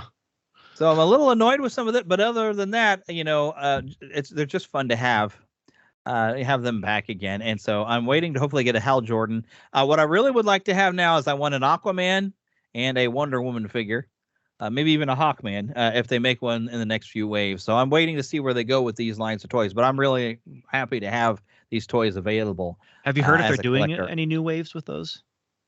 I know they just recently got to the second wave where they've also had the Batman Who Laughs, which is a very recent thing from the Batman Metal series where they had a Joker who was Batman. They made a figure of that. I'm like, okay, well, you guys are going almost retro, but they're basing their figures off specific artist renderings. Like the Batman figure is based off Jim Lee's style of Batman. The Superman figure though is based kind of more off the classic figure of Batman. The Flash, I think, is also kind of he's more of the classic look. Okay. But Darkseid, I think, is the new 52 style, which is not quite the Darkseid I wanted. I would love to have also the Lex Luthor where he's just in his green armor suit. Uh-huh. That I would buy. But I'm trying to get the ones that are like I remember them when I was a kid. So I'm not going to be collecting the entire line of these toys, but I'm pretty sure they're selling pretty good. Although I did see a clearance. And that's why I went ahead and got a second Superman and second Batman to take out a package, because they were on clearance for like $7 each. So I went ahead and picked them up. And if I see a Flash go down on price like that, I would probably pick him up to get an extra Flash to get out of his box as well, to hang out with Batman and Superman here on my desk with all the other toys on my desk. That Nice. I'm running out of space to keep toys. I haven't panned my camera around to show you, but I have more toys now than I ever had as a child. But hey, this is Neverland of the Fandom Nexus, and the theme here is I don't grow up. I am the pan. So grow wise, grow strong, never grow up. But do you have some fond memories of Neil Adams, or are you mainly a Marvel guy as well? No, I do. He was kind of my Batman from when I was growing up. It's not that I was collecting Batman. It's just when I was growing up, it was just whatever comic is there, and I happen to have spare money, and so I had that style of Batman was kind of stuck in my head as this is the look for Batman. Yeah. And then later on, when I was really getting into not just getting comics, but like reading comics, the hard traveling heroes, Green Arrow and Green Lantern, as they were traveling America and learning about, social justice and things like that. Like he was a part of that. And so, it says he left an imprint on iconic superheroes. He left an imprint on just art, just superhero art in general. He created iconic looks for Batman and for he did for Green Arrow and Green Lantern. And I think I've got a few Batman issues that he's did, because I started trying to collect some retro Batman from like the 90s and 80s and stuff. Then the comic shop that had all those old issues that I was grabbing them all, I think went out of business. But I think even I think I have a storyline that he may have written. It was the Many Deaths of Batman. I believe he may have written that one. That one was a late 80s, early 90s storyline, which where somebody had a serial murder basically was going on and killing people who had certain aspects of Batman. And it turns out he was actually killing a few people that had trained Bruce Wayne on certain skills and getting his attention. But the creepy thing is the guy would kill them and then he would dress them as Batman. And so, of course, Batman's investigating, like, who's doing this? So it's a good mystery. That's fascinating. Yeah, that sounds interesting. It was good. And I think it might be a Neil Adams, either his art or his story. It's somewhere in one of my cases. I have to go digging for it. So, but I think that was him. All right. Well, the next celebrity death I have, Naomi Judd on April the 30th at age 76. I can't remember. I believe she had cancer. I know she had stepped away from singing with her daughter when they were the Judds, her and Winona, because of health reasons and whatnot. I believe, if my memory has served, but I don't recall. But that is the time she passed away. And I'm not really a big country music fan, but when I was younger, Dad was listening to country music, so I was familiar with the Judds. And they did have a really good harmony between the two of them. And it wasn't quite the same when Winona went off on her own, but Winona carved out her own path. Yeah. So good for her. Okay, well, I'm going to hop over to something else. And over something to May. Into May already, or only in May. My goodness, we've been at this for an hour and 18, and we're only not even in the fifth. I mean, we're just the fifth, but I told you this is gonna be a long show, y'all. Okay, May the 4th. No, May the 5th. May the 5th. Yeah. May the 5th. Have their revenge. Star Trek: Strange New Worlds. I still haven't watched this, but I've heard a lot of good things. But I don't know, something about what Paramount Plus, some of the Star Trek show, has just not lived up to my expectations of what Star Trek should be like. So this one might. Like, this one might, though. That's what I heard. Yeah. No, Picard I watched because it was Picard. And there was some interesting stuff, but the second season of Picard should have been 2 episodes. It was too long. Discovery, but Strange New Worlds really did it for me. And Anson Mount as Pike is amazing. Just a great actor doing his own thing, because Pike really doesn't have much screen time in the world, but he only has 1 episode, it was the pilot episode, and then they took the pilot episode and turned it into the it's the Menagerie, and Yeah.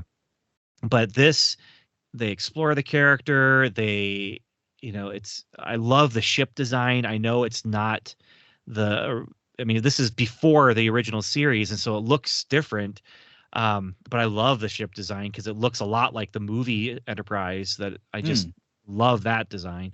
But anyway, it's not perfect. It's not perfect. There are 1 or 2 episodes that I would call a stinker episode. Star Trek used to do, the original series especially, like every 3rd episode was more of a humor episode.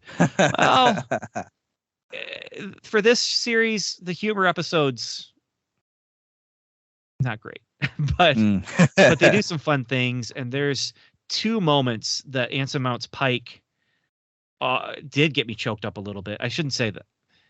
Anson Mount in Discovery got me choked up as Pike, and then Strange New Worlds got me choked up again. Like, there's some moments in Strange New Worlds that are right up there with some of the best moments of Star Trek as far as emotional moments. Discovery, it's all emotion. It's all high emotion the entire time. And so since there's no baseline, the baseline is high emotion. I feel like the moments that they're trying to get you to feel emotional, it's like, I'm not feeling what the characters are feeling because they're always up here. But but Strange New Worlds is different, and there is some moments in that where it's like, oh wow. And there's an episode that's riffing on Predator and Alien, and it's kind of like, oh, I see what they're doing here. And is it good? Yeah, I think it is. I think it is. But yeah, I enjoyed it. Looking forward to the next season. This was one. Thursday is my day off. I'm a pastor, and so Wednesday I work from 8 in the morning to 8 in the evening because we have evening services, and then Thursday is my day off. And so Thursday I wake up, kind of have the house to myself, other than my 2 daughters who are doing their homeschool stuff on their own. And so I'd get up, I'd eat breakfast, turn on Star Trek, and do laundry and dishes. It was a nice little routine for a little while there. So right. Okay, the other thing I have listed for May 5th is Mike Haggerty passes away at 67. Many smaller roles, but the main thing you're going to know him for, was Mr. Krieger on Friends, that weird downstairs neighbor. Or wait a minute. No, he wasn't the weird downstairs neighbor. I think maybe he was a different neighbor. He was the one that was always complaining about them as Mr. Krieger. When I looked at his picture, he was the guy. He was not the neighbor. He was the janitor. He was the maintenance guy. But where you would recognize him, I had to think about it for a while because he had like that black mustache. He was slightly overweight. I think he had roles in like Raising Arizona and a lot of smaller bits. He was kind of a character actor. He popped up in a lot of different things. If you look him up and you'll see him like, oh, that guy. But I was almost getting confused with the weird neighbor they had downstairs that always claimed that he owned whatever they had. That wasn't Mr. Krieger. Mr. Krieger was the maintenance janitor type guy who helps fix the air conditioner or whatever, the heater when it goes wrong, even at one of their parties. As long as you give him a good Christmas gift, he would fix the heater properly for you. So, because that was kind of the big thing, that they gave him a bad gift and he let the heater go bad, and they're having a Christmas party and all their guests are just taking off their clothes like, it's so hot. Why can't you turn the heater down? It's broken. We can't change it. You go apologize to Mr. Krieger, So, but yeah, if you look at him, you realize you've seen him in a lot of things in the 80s. And I clicked on something to where I can't move my cursor. Here we go. There we go. Next on the list, May the 6th. And this also happened to be Free Comic Book Day, which is, of course, Marvel likes to put a movie out right in that weekend for Free Comic Book Day. Mm-hmm. And this was Doctor Strange in the Multiverse of Madness, which some people, I guess, didn't enjoy, but I had fun. Yeah. Both times I've watched it because my wife really loved the first Doctor Strange movie. So I thought she didn't. I don't know that she enjoyed this one as much, but I had fun with it. It was kind of a wild, crazy ride. So, and I just enjoy the weirdness of the character. Definitely a darker movie. Yeah. I'm curious what would have been if Scott Derrickson had actually directed it, but Sam Raimi definitely left his fingerprints all over it. Oh, yes, he did, with his crazy, spooky zoom in and chase things that he does. I mean, Sam Raimi definitely has a style, but it works really, really well in most cases, and I really enjoyed it. Next on the list, country music legend Mickey Gilley on May the 7th passed away at 86.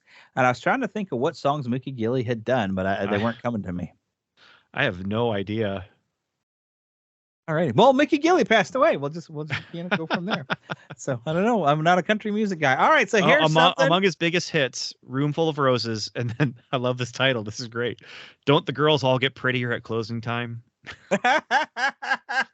I get it. That's funny. All right. That's a good title. All righty. So then May 21st, and here's me and my unpopular opinion: Chippendale Rescue Rangers on Disney Plus. I hated it. What? I hated it. Wow. Okay. All right. That is. Okay. I wasn't sure what to expect, but yeah. And I can't remember my list of complaints that I had on the podcast episode afterwards, but I was not going to be dazzled just for nostalgia of, oh, look at that character. Oh, look at that character. Because let's face it, Who Framed Roger Rabbit has a lot of, oh, look at that character. But every character they brought in had purpose, and they weren't relying on that. This movie relied on, oh, look at this character. Isn't that fun?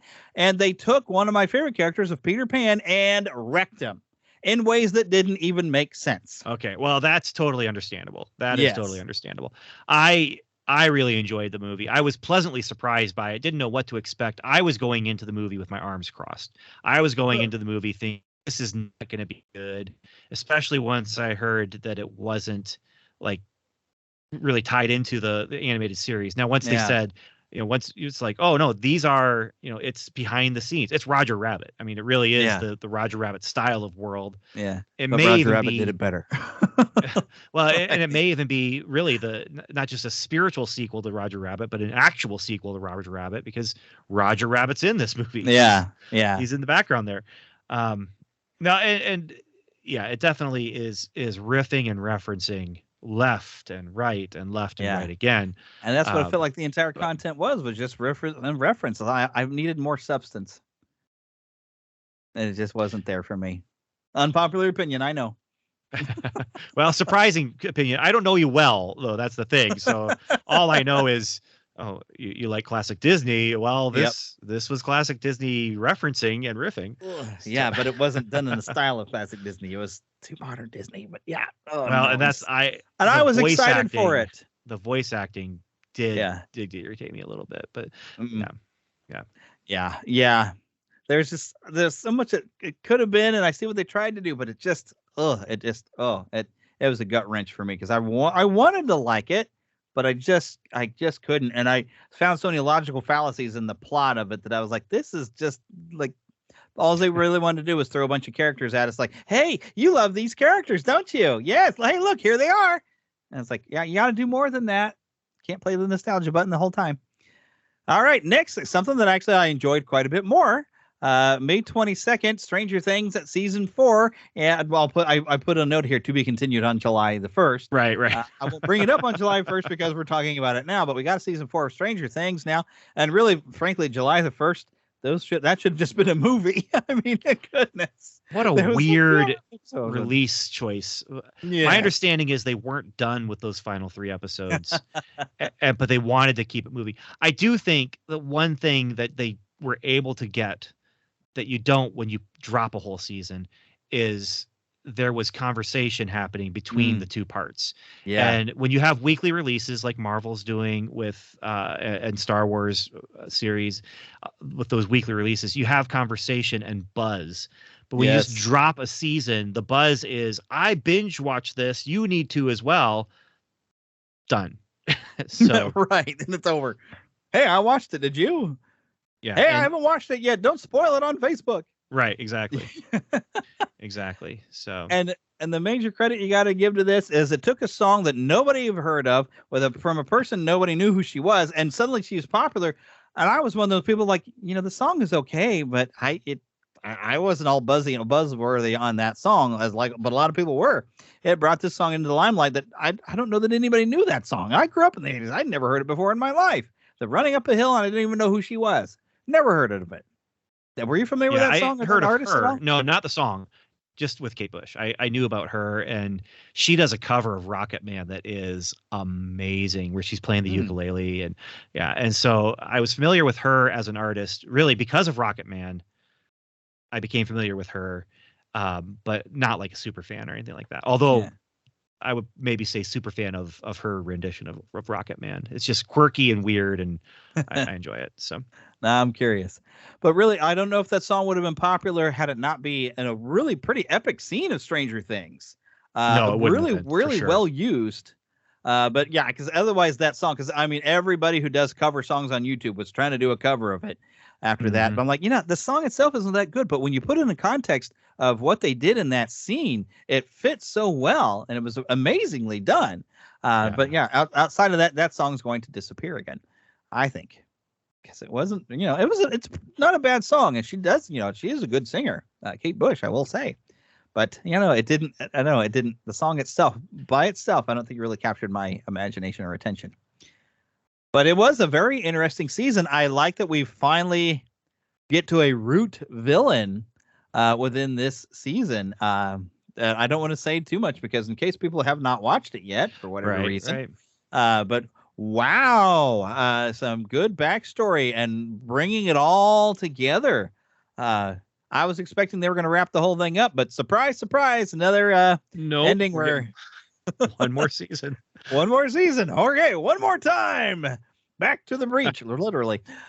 So, yep, looking forward to see what they do with that. That was a series that I didn't, I had no idea what to expect with that first season. I was like, well, I'm kind of curious what this is. Let me watch it. And I don't really do horror of this sort, but it has that science fiction vibe that gets my attention. That and that, of course, that having the right amount of 80s nostalgia, just they got me. So I've been they having definitely pulled the nostalgia lever over and over again, but this they is do it in a tumbling way it into that a works. story. Yeah. And even my wife, though, she quit watching after because we do love Sean Astin. Yeah. When he was, and he didn't, because he didn't have to die, and it was pretty horrible watching him die. My wife was officially out at that point.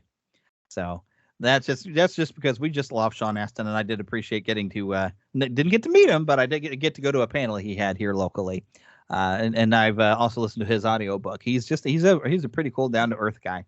And so, yeah, it's kind of like, oh, we don't want to watch Sean Astin getting horribly murdered by these things. And so that was the final straw. My wife has not come back and watched a single bit since then. I tell her she's missing out. It's like the story's been getting really good. So, and they have referenced that it added a lot of character growth with dealing with his death. So, speaking of death, great character actor here himself. Well, no, he's more leading man, but he never seemed. Well, no, I guess he did have some lead roles. I think he's both. He's both. Yeah. Ray Liotta passed away on May 26th, my birthday, at age of 67. And I think I never saw Goodfellas, but I always will think of him as one of the Goodfeathers. Because I watched Animaniacs. I knew what they were referencing, but I never really watched Goodfellas, other than I have seen the scene with him and Joe Pesci. Oh, and I'm funny to you. I'm some kind of clown to you. No, I just said you're funny. So, but yeah, I think there's some other stuff I remember seeing him in other than commercials about quitting smoking. Maybe he should have quit sooner, but that's okay. At least he did quit smoking. But yeah, he was a great actor, and he just seemed very affable as a person when you'd see him. So, alrighty, next date, the 27th, Kenobi premieres. Why do I have Stranger Things season 4 listed here? Well, I put in some of these, so that might have been my thing. Okay, because season 4 actually on the 22nd, if I've got my notes right. I had to look it up because I was like, I almost forgot to put it in there. But Kenobi premiered on the 27th, which I'd say I did rather enjoy, but I did recently watch the How It Should Have Ended. I think did a thing on Kenobi, and they make a lot of good points of what was really wrong with that show. And it wasn't a perfect show, but it was fun, and we did enjoy seeing Vader and Obi-Wan Kenobi having some duels again, and getting a scary Darth Vader in there again. So, I mean, I still enjoyed it. It was not a perfect series, but it was enjoyable. No, and it didn't overstay its welcome. 6 episodes, in and out, and I was surprised to see Princess Leia show up. I was surprised, to see Vader be as much a part of things as he was. Yeah. Yeah. It was. I really enjoyed that show. So. Yeah, it was a good show. It was, it wasn't perfect. It definitely had some flaws, but it was still enjoyable. Plus, Ewan McGregor coming back as Obi-Wan. It's all, you're gonna have a good time. That's all there is to it. He was just such a great Obi-Wan in the prequels that it's just fun to see him come back. Yeah. So, Another movie, and this ended up being the surprise big hit to me because I was like, hell, another Top Gun movie that might be cool. I think that original one I don't remember, but I went and rewatched the original. But Top Gun Maverick, I was like, okay, I got to get out there and see it. I don't think I saw it until like June. I was a little late to the game. Yeah, I didn't see it right away either. Pardon me. I got a drink of water. Yeah, that was so surprising. Oh, yes. Unfortunately, not 100% surprising because everyone was telling me this is the best movie of the year, and I'm going into it like, really, really, and then I watch it, and it was so much Star fun. Wars. It was Star Wars. It was Star Wars. Afterwards, I was thinking about it, and it really is one of those. Just say to yourself, it's just a show. You should really just relax because if you think about it too much, it doesn't really make sense as far as why they had to do everything they had to do, but they had to get us to the finale, and and you can forgive it at the end, like when you have like the finale, and then it's like, no, we're not done yet. We're gonna keep going, and we got one more. Yeah, you needed to have that character growth there for that final bit there. Totally forgive it because it made it good and it was fun, and Yep. Thank you, Tom Cruise, for just making an entertaining movie. And even so much where my wife is not really a fan of the original Top Gun at all. She didn't like it. And I pulled it up on streaming while we were here on break and everything. And she was going to sit there and play on her Switch and just like, I'm going to play Animal Crossing. But she got into watching it because I was telling her, no, trust me, this was really good. And it's 10 times better than the original. And it's just I just love seeing Val Kilmer getting a chance to come back as the Iceman again. Because we all love Val Kilmer, and them finding a way to get him in there was just fantastic. Okay, pardon me, I had to blank out and cough for a second. Alrighty, I had some like a little bit of saliva that was in my mouth that I just kind of breathed in and it hit the back of my throat. I hate when that happens. So. And I'm all about every. I had 3 drinks when we started this. I've had a eggnog milk mixture because I soften my eggnog so it doesn't sugar me up too bad for my diabetic. Had a big old cup of water and a half a can of Sunkist, and I have drunk through all of it. Did not expect to do that. And we're at the halfway point though. Almost. So, do we need an intermission? No, I don't know. Let's keep going. Let's blast through. We can do this. Blast through this. June the 2nd, the Orville New Horizons premiere, and that's pretty much like your 3rd season that people were longing for. It was 3rd season, but it wasn't 3rd season because it was Hulu instead of being on Fox, and so this was direct to Hulu, and it became part of my routine as well. It was being released. I can't remember if it was released on Thursday or if it was released on Wednesday. I didn't have a chance to watch it on Wednesdays though. I'd wake up on Thursday morning, and I was watching this Strange New Worlds. There's a little bit of crossover between them as far as like happening at the same time, but I enjoyed it. It was what I thought was going to be making fun of Next Generation when it first started turns out to be, no, we're just going to do the Next Generation. We're just going to literally be Star Trek Next Generation as close as we can without getting sued. And and it's good. I mean, right down to the music cues and the style of storytelling and things like that. But is it perfect? No, definitely not perfect. Is it perfectly my worldview? No, definitely not. Yeah. But it definitely latches onto that sci-fi. We're going to take science fiction and we're going to tell modern day parables, and we're going to make some statements. And some statements were good, some statements not so much, but still enjoyable. So. Yeah, I've only ever watched, I think, 1, maybe 2 episodes of The Orville of the first season, and mainly because I'm not a big fan of Seth MacFarlane, but I love Galaxy Quest, and I had another podcaster, the real Brian. He's been saying for a long time, if you liked Galaxy Quest, you'll probably end up liking The Orville. So I've given it a chance. I've watched a couple episodes. I'm like, this isn't bad. I think I'll give it a few more episodes and let it develop. But I got a backlog of things I'm in to watch, and I've got a ton of backlogs of video games, and I tend to play more video games than I do watch TV. So, well, what was fascinating was the budget behind it, because they actually did, like, the last few episodes were building up to basically a low budget, big budget film. Like, it's huge battle action sequences, and then the final episode, in some ways, is a either a deconstruction or a celebration of the Prime Directive from Star Trek, and they're making a real commentary on that, and it's just interesting stuff. And it's exploring philosophy, it's exploring sci-fi ideas, it's exploring modern morality, and for those reasons I feel like it's worth watching, even though I personally don't agree with all the commentary that they were making.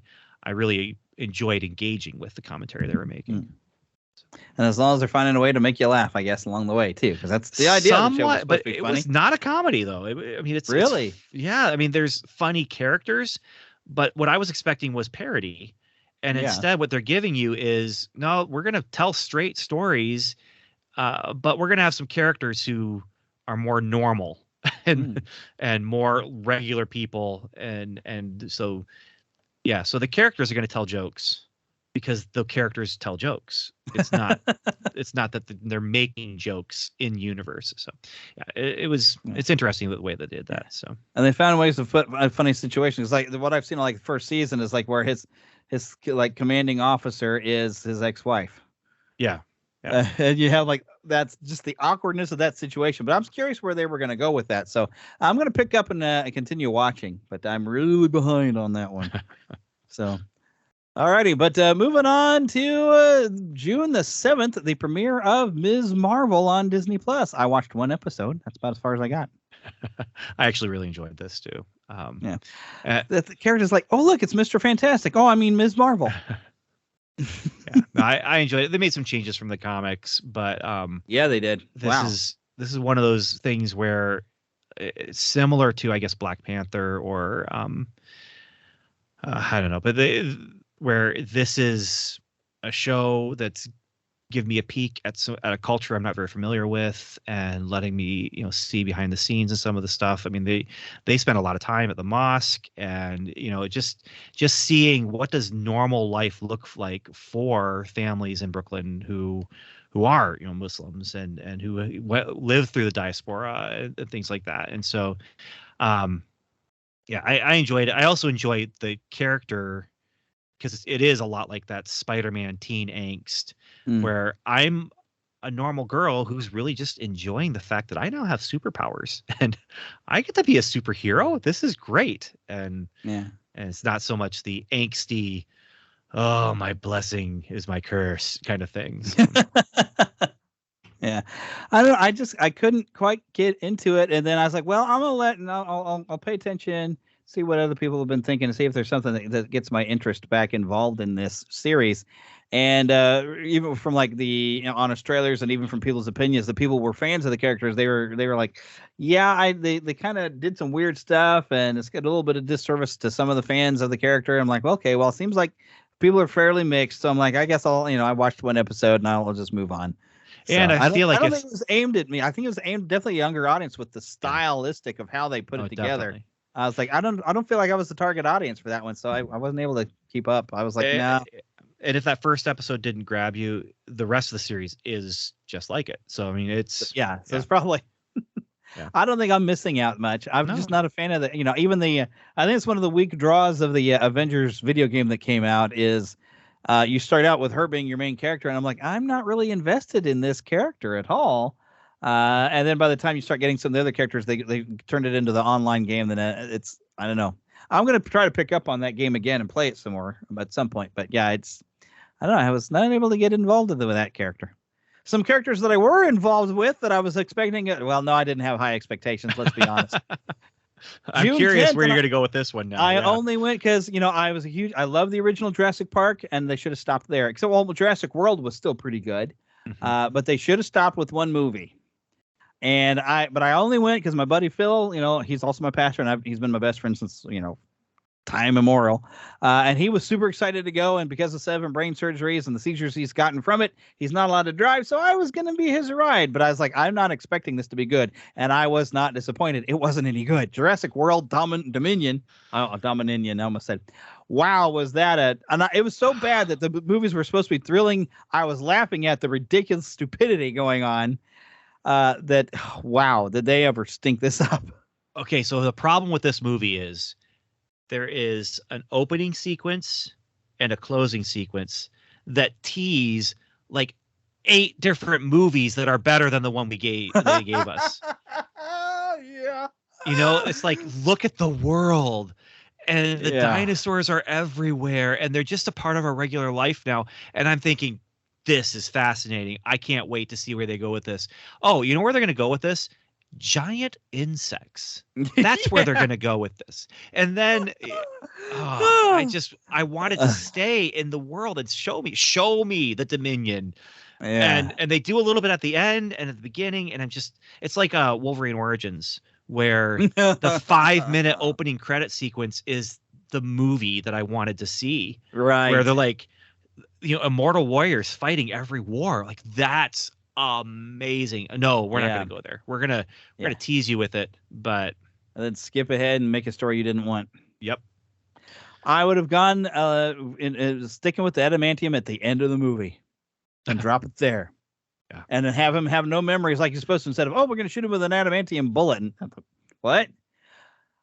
At least the ideas of what I thought would make a good Captain America movie. Somebody was thinking the same thing and made the Captain America movie we wanted, where it's like, yeah, all right, you want to put him in the modern age eventually, do it at the end of the movie. Thank you. But let's tell a Captain America story in his era.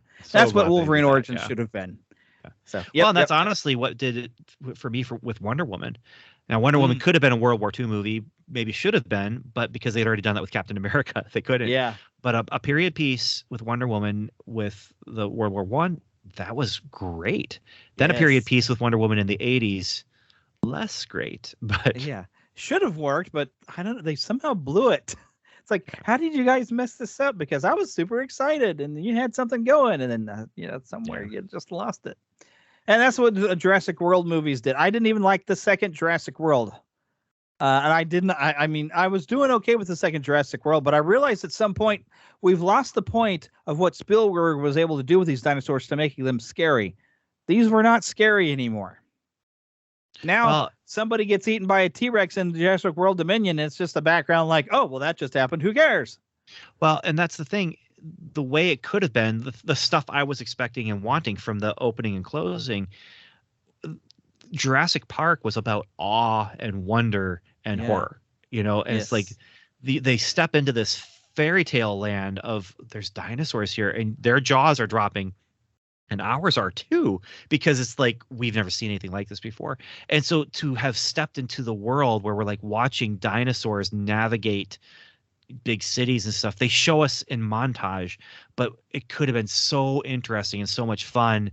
And they could have brought back that sense of wonder where we're like, this is amazing. We're seeing these huge beasts side by side with, you know, cows and cattle, and they kind of start there where, you know, they didn't deliver. Yeah. No. So, but because I share a Vudu account with my buddy Philip, when he buys the movie, I get his digital code. I actually have a digital copy just waiting for me to watch again, which will never happen.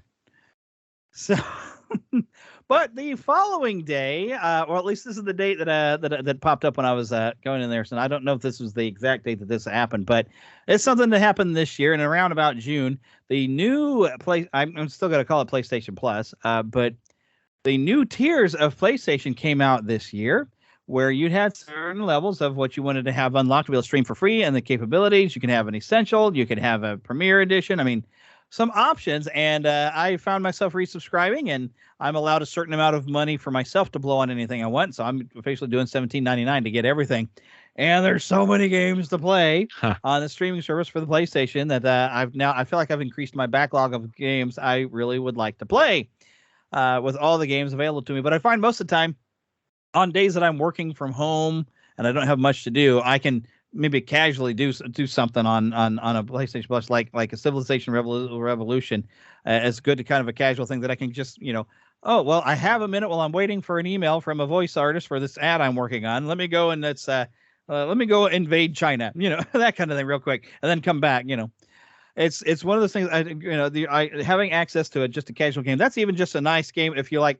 You don't want any stress. Civilization Revolution, when I'm just sitting there like, and, you know, it's a good after work game too. That's when I can really sit down and play on that game, because it's just, I love the Civilization games in general. I can't seem to do the newer Civilization 6. I confused the dickens out of me and I didn't know what I was doing. But Civilization Revolution has that perfect balance of just doing a quick game of Civilization. and having that available on a streaming service has been kind of nice. So I do enjoy, having access to that. All right, next thing, and this one would probably tickle your fancy if you had a modern system. June 16th, the release of Teenage Mutant Ninja Turtles Shredder's Revenge, where I don't know how to say their names. It looked like Dotema or whatever was the name of the developer, but bringing us a classic retro style beat 'em up with a little modern twist, a few extra things of the Teenage Mutant Ninja Turtles, and a style that looked like the 1980s cartoon. And even the kids love this game. Nice. So if I had children, this would be an awesome thing that I'd be playing with my kids. We'd be having a ball. Loved this. Loved it. And this is, I don't have it listed as a separate entry, but this was also the year that brought us the Cowabunga collection from Konami, where we had all those classic Teenage Mutant Ninja Turtles games based at least on the 80s cartoon, all brought out together to play those as well. This was a year to be a retro Ninja Turtle fan. Nice. And I've been hearing some talk about some sort of nice new updates coming in the coming year for this game. And I got it originally on PS4, but now I have a PS5. And the game, it didn't transfer over automatically. I have to repurchase it for the PS5. So I'm thinking, I bought it digitally. Maybe I'll get a nice edition for the PS5. Just for the sake of grins and giggles, and to me, it would be kind of worth it. Even though I could play it, I could play PS4 games on a PS5, so I could play it anytime I want to. But if I can get some special collectibles, which I don't think I can anymore, it would totally be worth it because I'm having so much fun with that. All right, next thing on the list, Pixar once again teaches me that they can make garbage movies with Lightyear. Hey, you know what the kids would like? The kids would really like a 90-minute retelling of Interstellar. That's what kids want. Oh, which is a fantastic movie, but it's really long, and it's all about time dilation and things like that. And this movie, why is it Lightyear? Like, what are they thinking? Yeah. What we wanted was, I protect the galaxy from the evil Emperor Zurg. And what did we get for Zurg? Well, I don't want to spoil everything, but it comes down to he just wanted to go home. It just was so stupid. It starts out with the title screen saying, there was a Lightyear movie that Andy went to see, and it caused him to become. This is that movie, and it's like, no, this was not the movie that Andy saw that caused him to become a lifelong fan of Buzz Lightyear. There's no way any child in the 90s saw that movie and said, "I love this movie." There's no way. Yeah, I was expecting it. This is what I was expecting, just to be a 90s sci-fi adventure story. Yes. And again, riffing, nostalgic, big explosions, maybe bad effects, but instead it was this philosophical treatise on time and life and not funny. And it just, and didn't even pull my heartstrings like a good Toy Story movie would do. No, they tried. I'd even still watch Toy Story 4 over this. And Toy Story 4 was still pretty good. It wasn't great, but it was still good. I'd watch that any day over this. Well, I'd watch the animated series. Like that's the thing. Like the animated series felt like the cartoon that Andy watched and became a fan of. And they actually said, this is the movie based on the cartoon series. And so it's actually they did these kind of flip-flopping around and it just no, it doesn't work. It doesn't deliver. It doesn't work. Yeah, failed on so many levels. But movie that didn't fail came out later on the 24th of June. And I labeled this as Elvis TCB because that's what the preview is. I was like, TCB, that's right, taking care of business. That's totally Elvis. This movie was actually really, really good. It was a different sort of stylistic. That's the style that you expect out of this director. The only real flaw was occasionally having a rap music or whatever music that didn't fit the style or the generation. But telling the story of Elvis Presley in a very fun and a very interesting way, and I enjoyed it. It's unfortunately how you get used to these biopics that there's a bit of a redemption. Like you watch the Walk the Line with Johnny Cash, and he gets really down and bad in the drugs, the alcohol, but then there's a turnaround, and he turns his life around. Elvis does not have that turnaround moment. He literally eventually went to his death. Interesting. Because of his rock and roll lifestyle. But that's the truth of it. And it gets, when you get to that point, you see him coming, and it becomes kind of sad because you see this is a guy who he ended up ruining his life, but it wasn't fully him. And it asks the question, is it more him, or was it the false colonel that was managing him? Who's more to blame for the self-destruction of Elvis Presley? And, I haven't seen it yet. I really want to, but I haven't. Yeah, I think it is available on HBO Max to watch right now, and I definitely recommend it. It was very entertaining. And the actor, I forget his name. Oh my goodness, he just turned himself into Elvis Presley. Amazing performances and stuff. But yeah, very, very, very good. If you're an Elvis fan, I think you'll enjoy it. If you're not an Elvis fan, you might still enjoy it. It was just an entertaining movie. All right, so next there, we got a movie that I didn't see, but I think I put it on here because this was important to people. July the 1st, Minions: Rise of Gru. Did you see it? I did not. No. Well, I put it on here because it seemed significant, but I got bored with the Minions pretty quick. I think that I saw the first Despicable Me, and the Minions are the only reason that movie was any good. I keep trying to watch Despicable Me 2, but it's not getting there. But Minions have been used in so many memes and so many jokes. I'm tired of looking at them, and I tried to watch the Minions movie, and I was like, this isn't even funny anymore. So my kids have outgrown it, and they were never interested that much in the first place. Like, we watched them, but it was because we need a movie to watch with the kids. So we'll try this. But yet, I guess a lot of people were excited enough to where this made some sort of impact. So I thought, we'll mention it. Moving on, though, then. July 6th, the great legendary James Caan passes away at 1982. At 19. Wow. At the age of 82. Ooh. See. Not in 1982. Yeah. This is the effects of a guy whose brain has still not gotten used to working in television and not morning radio, to where my brain shuts down at 7, trying to read from a list 2 hours after his bedtime. So, I don't know what I'm going to be like New Year's Eve trying to stay awake for this. Oh, but yes, James Caan passed away at 82, and I guess the first thing that's going to come to mind is him and Billy D. Williams what is the name of that movie? It was a TV movie based off real football players with the song. Brian's Song. Oh my goodness. We read through the script in school and then we watched the movie. It'll tear you up if you've ever had a best friend like that. And going through especially if you know anybody in your family or nobody who's gone through and died from cancer, it's going to get you. And my grandfather had died of cancer. So watching this movie just hit me right in the feels. Good movie. But I mean, that's the first thing I think of with James Caan. I mean, he popped up in everything from the Godfather to can't even think of everything else. Godfather and Alien Nation are what pops up for me with James Caan. You know what? I need to see Alien Nation one of these days. I never have seen that. I should see it. I know. That's an oldie, man. Yeah, it is. Yeah, it is. They even made a TV series based off of it. And I like the idea. It was kind of a neat idea. I love the TV series. I like the TV series more than the movie. But yeah. So yeah, I'm very curious. But James Caan was not in the series. So. Yeah. Next thing on here, here's one that kind of mixed for some people, but I had fun. Thor: Love and Thunder. I do have some complaints. Seriously, the fact that Thor has become a buffoon. It's a little bit of an insult to the character, and my microphone is falling. But I mean, there was some fun. But compared to all the heck, I'll watch the first Thor movie over this again. Would you watch the second one? No, because the first one was good and there's some good character growth. And Ragnarok struck a really good balance of telling some good story, but yet having some humor about it. This one, they just threw off everything. And well, of course, I guess they kind of did it with Endgame, and a lot of people say Thor was wrecked in that movie and they never recovered.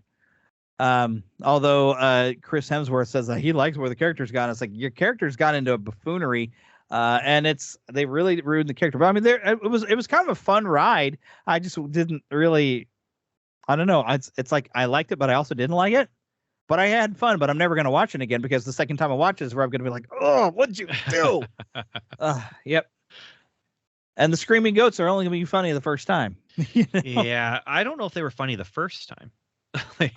I laughed. My wife didn't. My wife hates screaming goats, but I don't know. Screaming goats make me laugh a little bit. But yeah, it's not going to carry it through. Oh, I just realized something. It looked like I was in the wrong different line, but I forgot to bring it up with PlayStation Plus. One of the big draws for PlayStation Plus is that the indie developers of Stray were going to put it on there for free. So everybody got a chance to play Stray, which was this great science fiction game with a cat. And you got to play as a cat. And oh my goodness, you're in a robotic living dystopia as a cat. And it's just an amazing game with puzzles, and it's one of those things that sounds really weird, but you kind of see stuff like they're making a game where you're playing a cat. Okay, well, I like cats. I have 3 cats. Let me try this. And then you get into it, and the world and the immersion is just an amazing experience. And I think we talked plenty about Stray. I think it was last episode because we went through the Game Awards, and Philip was asking me, what was Stray? And I was like, oh gosh. So yeah, if you didn't listen to that episode, go back to the previous episode. I explained Stray and just the juggernaut that was. But that came in June. All right, so next thing on here, Paws of Fury: The Legend of Hank. That's when it was released, July 14th. I did not see 15th. It. You didn't see it? No. I didn't see it in theater. I was like, well, this might be fun. When I watched it on streaming, I realized, oh, I know why this is funny. This is Mel Brooks. This is Blazing Saddles for kids. Yeah. Literally, it was Blazing Saddles, only set in a different setting, but it's the same story. It still has a Mungo character, and it's instead of Black Sheriff, it's a dog in a cat world.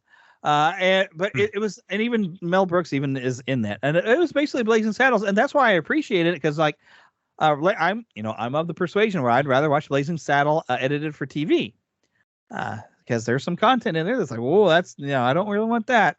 But having where you can have the same story of and lessons really of Blazing Saddles and the same humor, but make it kid friendly. I had a good time watching it. I liked it more than I thought I would have. Nice. But I can't think what streaming service had it, but I saw it streaming. I was like, oh, hey, I was kind of interested in seeing what this was, because it reminded me of the teasers didn't really tell you what this was. It looked like as a bad version of Hong Kong Phooey. And at first I thought, oh, is this like reimagined Hong Kong Phooey or something? And then it's like, it's not Hong Kong Phooey. What is this Legend of Hank thing? But I thought, you know what, I'm going to check it out. It looked funny. And then I was watching it, and my wife was like making some pancakes or something in the other room. And I said, you should come watch this. This is Blazing Saddles. So, all right, but moving on. All righty. Now, you might not know this name. July 24th, David Warner passes away at 80. Now, the name David Warner, does that strike memories for you? Yeah, Evil from Time Bandits, and I believe the bad guy from Tron as well. Yes, Sork. Yeah, and he was. Yeah, I believe he played did he play a Klingon in one of the Star Trek movies too? Yes, played a Klingon. Such a great character actor. It was so versatile. Even so much that he was in Teenage Mutant Ninja Turtles 2: The Secret of the Ooze. Was he really? Yes, he was Dr. Jordan Perry, the one who had accidentally created the ooze and then had to create an anti-mutagen to defeat Toka and Razar with the turtles. But yes, why can I not think of his name in Tron? Holy cow.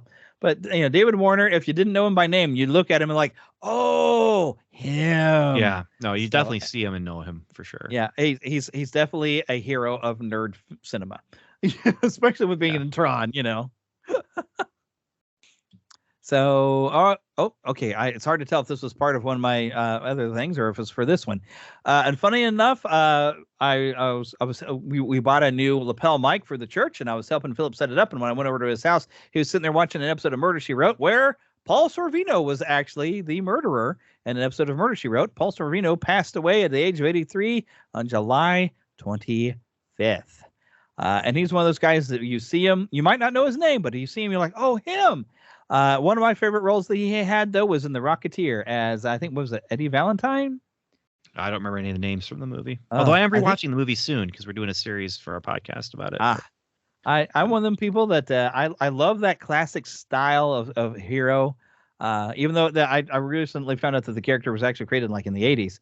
I like the Rocketeer movie, but Paul Sorvino's character has a great character arc where he's kind of the bad guy, but then he realizes he's working for a Nazi, and he's like, it's like, I may be a lot of things, but I ain't no Nazi.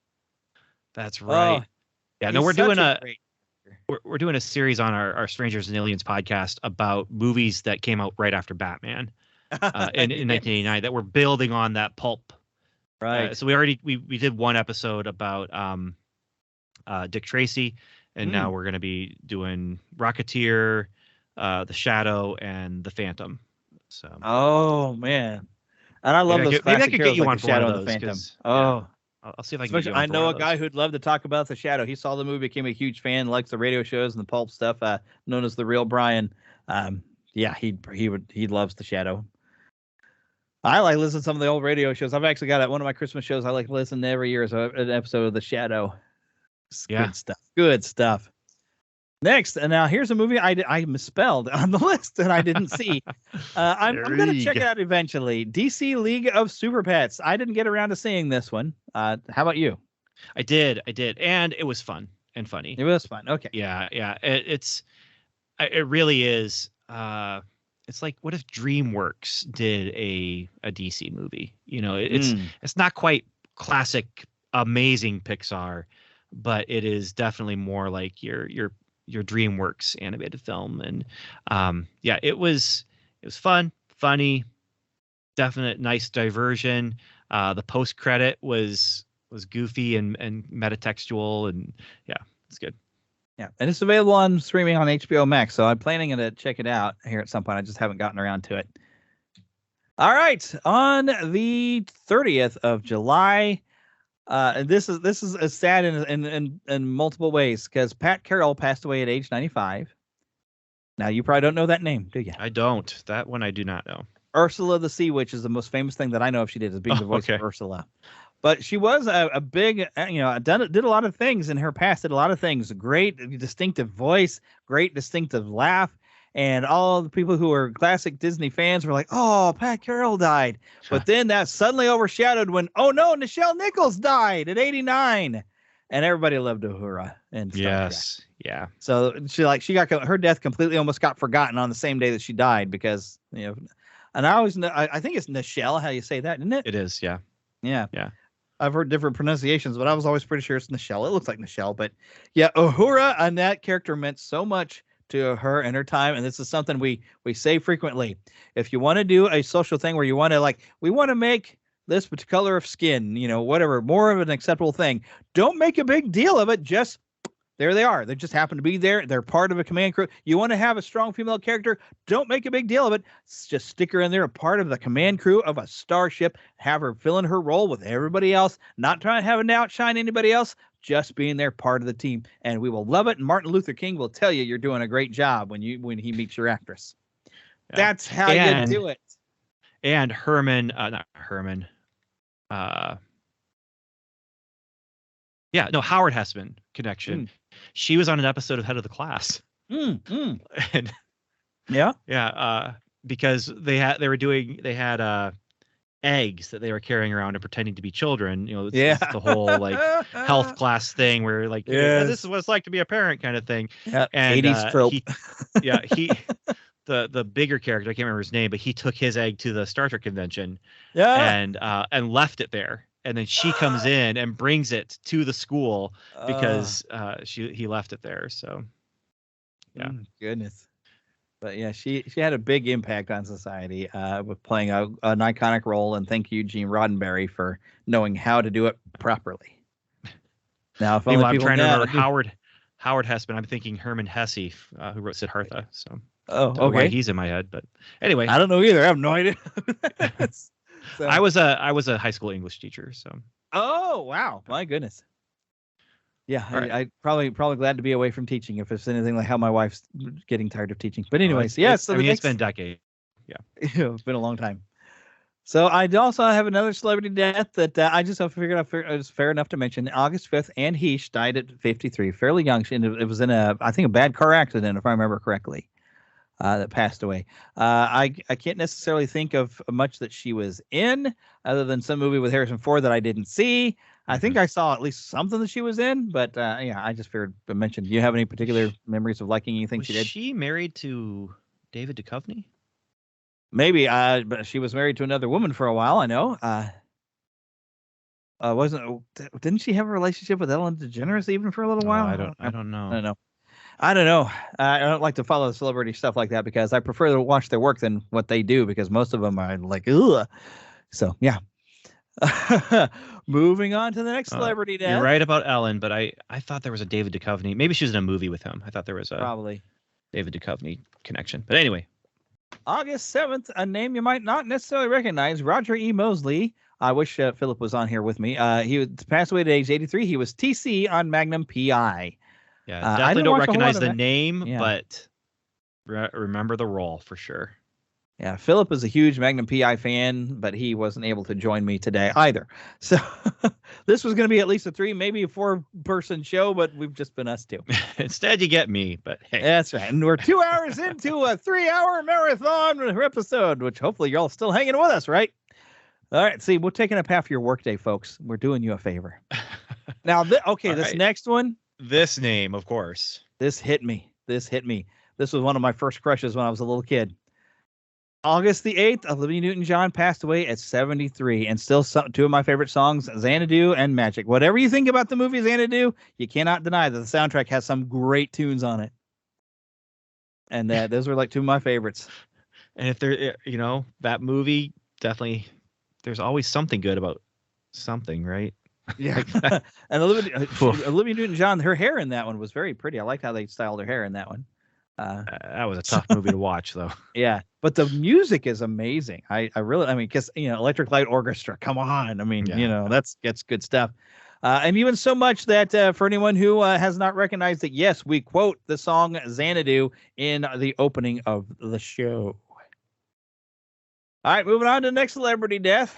We're on a series of celebrity death again. Yay! August 12th, Wolfgang Petersen. And it's one of those guys that maybe you don't think of every movie of his that you know, but you know a lot of them. He passed away at 81. Director of The Neverending Story, The Perfect Storm, Poseidon, Troy, Air Force One, Outbreak, In the Line of Fire. Oh, I almost mentioned the next one, but that's a different. That's a different story. That's not him. But of course, the favorite one of those, The Neverending Story. I mean, come on. Whew. That's. And I hear they want to try to remake it. Please don't. Leave it alone. Leave it alone. There's 2 sequels that show you how nobody else seems to get that right. Okay, that's a great movie. Let's be fair. The sequels were done overseas with tax break money. I mean, that is not. It's not a case study right there. Yeah, but the original movie was amazing. I mean, really, as a kid, you get on. As an adult, you still enjoy it, but not as much as you do when you're a kid. When you're a kid, it's really captures your imagination. And it's still worth a watch. It's a spectacle. I mean, the effects are dated and stuff, but we all still want to have our own luck dragon. Let's face it. Yeah. my kids watched it because of the Stranger Things connection. And they're like, thanks a lot, Dad, for not warning us about the horse. It's like, oh goodness, yes. I'm not gonna spoil the movie for you. Yeah, yeah. That's Come true. on. Don't spoil it. Oh, my goodness. All right, moving on to my next big disappointment of the year. On August 17th, the premiere of She-Hulk. And I love this character in the comics. And I got through one episode and I said, I can't watch this. What did you do? What have you done to She-Hulk? Did you get any where past first episode? I did. Now, here's the thing. I have to watch all of it because of my other podcast. Oh, so welcome I'm to Level glad 7. I don't do a Disney show again, because then I would have probably felt like I was obligated. Then. Welcome to Level 7. We were doing every single episode of every single show. We've now decided, because we started out as Agents of S.H.I.E.L.D. episode. Every week we did an Agents of S.H.I.E.L.D. Clearly with Level 7. yeah. So with She-Hulk, we've gotten behind, and we're doubling up episodes now because we want to get through it. But there's problems for sure, and one of them is it's not, again, it's not the premise that they promised, which is law comedy. I'm expecting superhero law comedy like the comics, and they're giving me some of the stuff from the comics that I liked, of the fourth wall breaking and things like that. But it just for me, it falls flat. It's not perfect. It's not good. It's not horrible.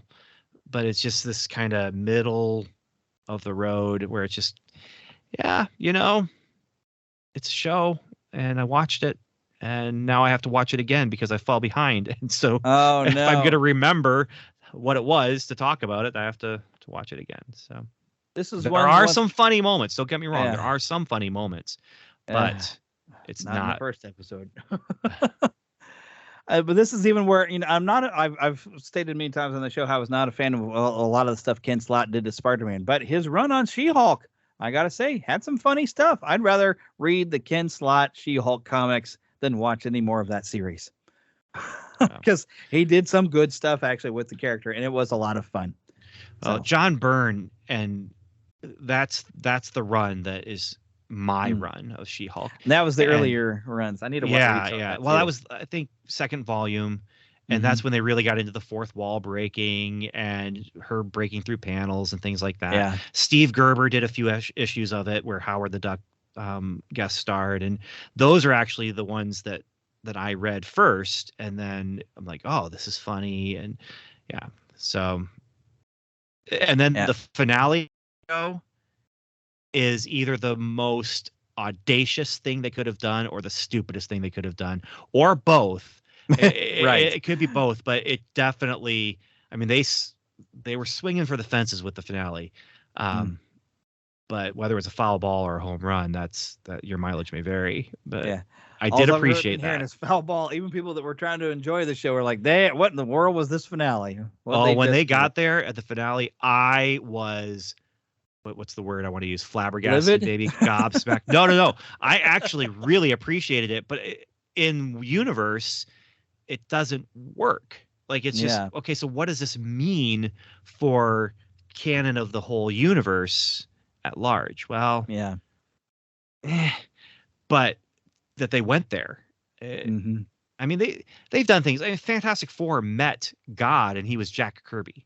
In comics, in comic continuity canon, they met God. It's Jack Kirby as an artist, and goodness, so it's not completely outside the realm of what Marvel has done, but at the same time, there's ramifications where it's just like, okay. So, all right. Next thing I have on the list, something else I didn't watch. Lord of the Rings, The Rings of Power. I'd rather they actually just did the Silmarillion instead of reinvent the wheel and the name of turning Galadriel into a completely unlikable character. Did you bother? I not only bothered, it was appointment television for me and my son, and I enjoyed it. I really enjoyed it. Yeah, I did. I didn't hear anything good about it the entire time, so I was well, here's the deal. For me, it was fun every week to step back into that world.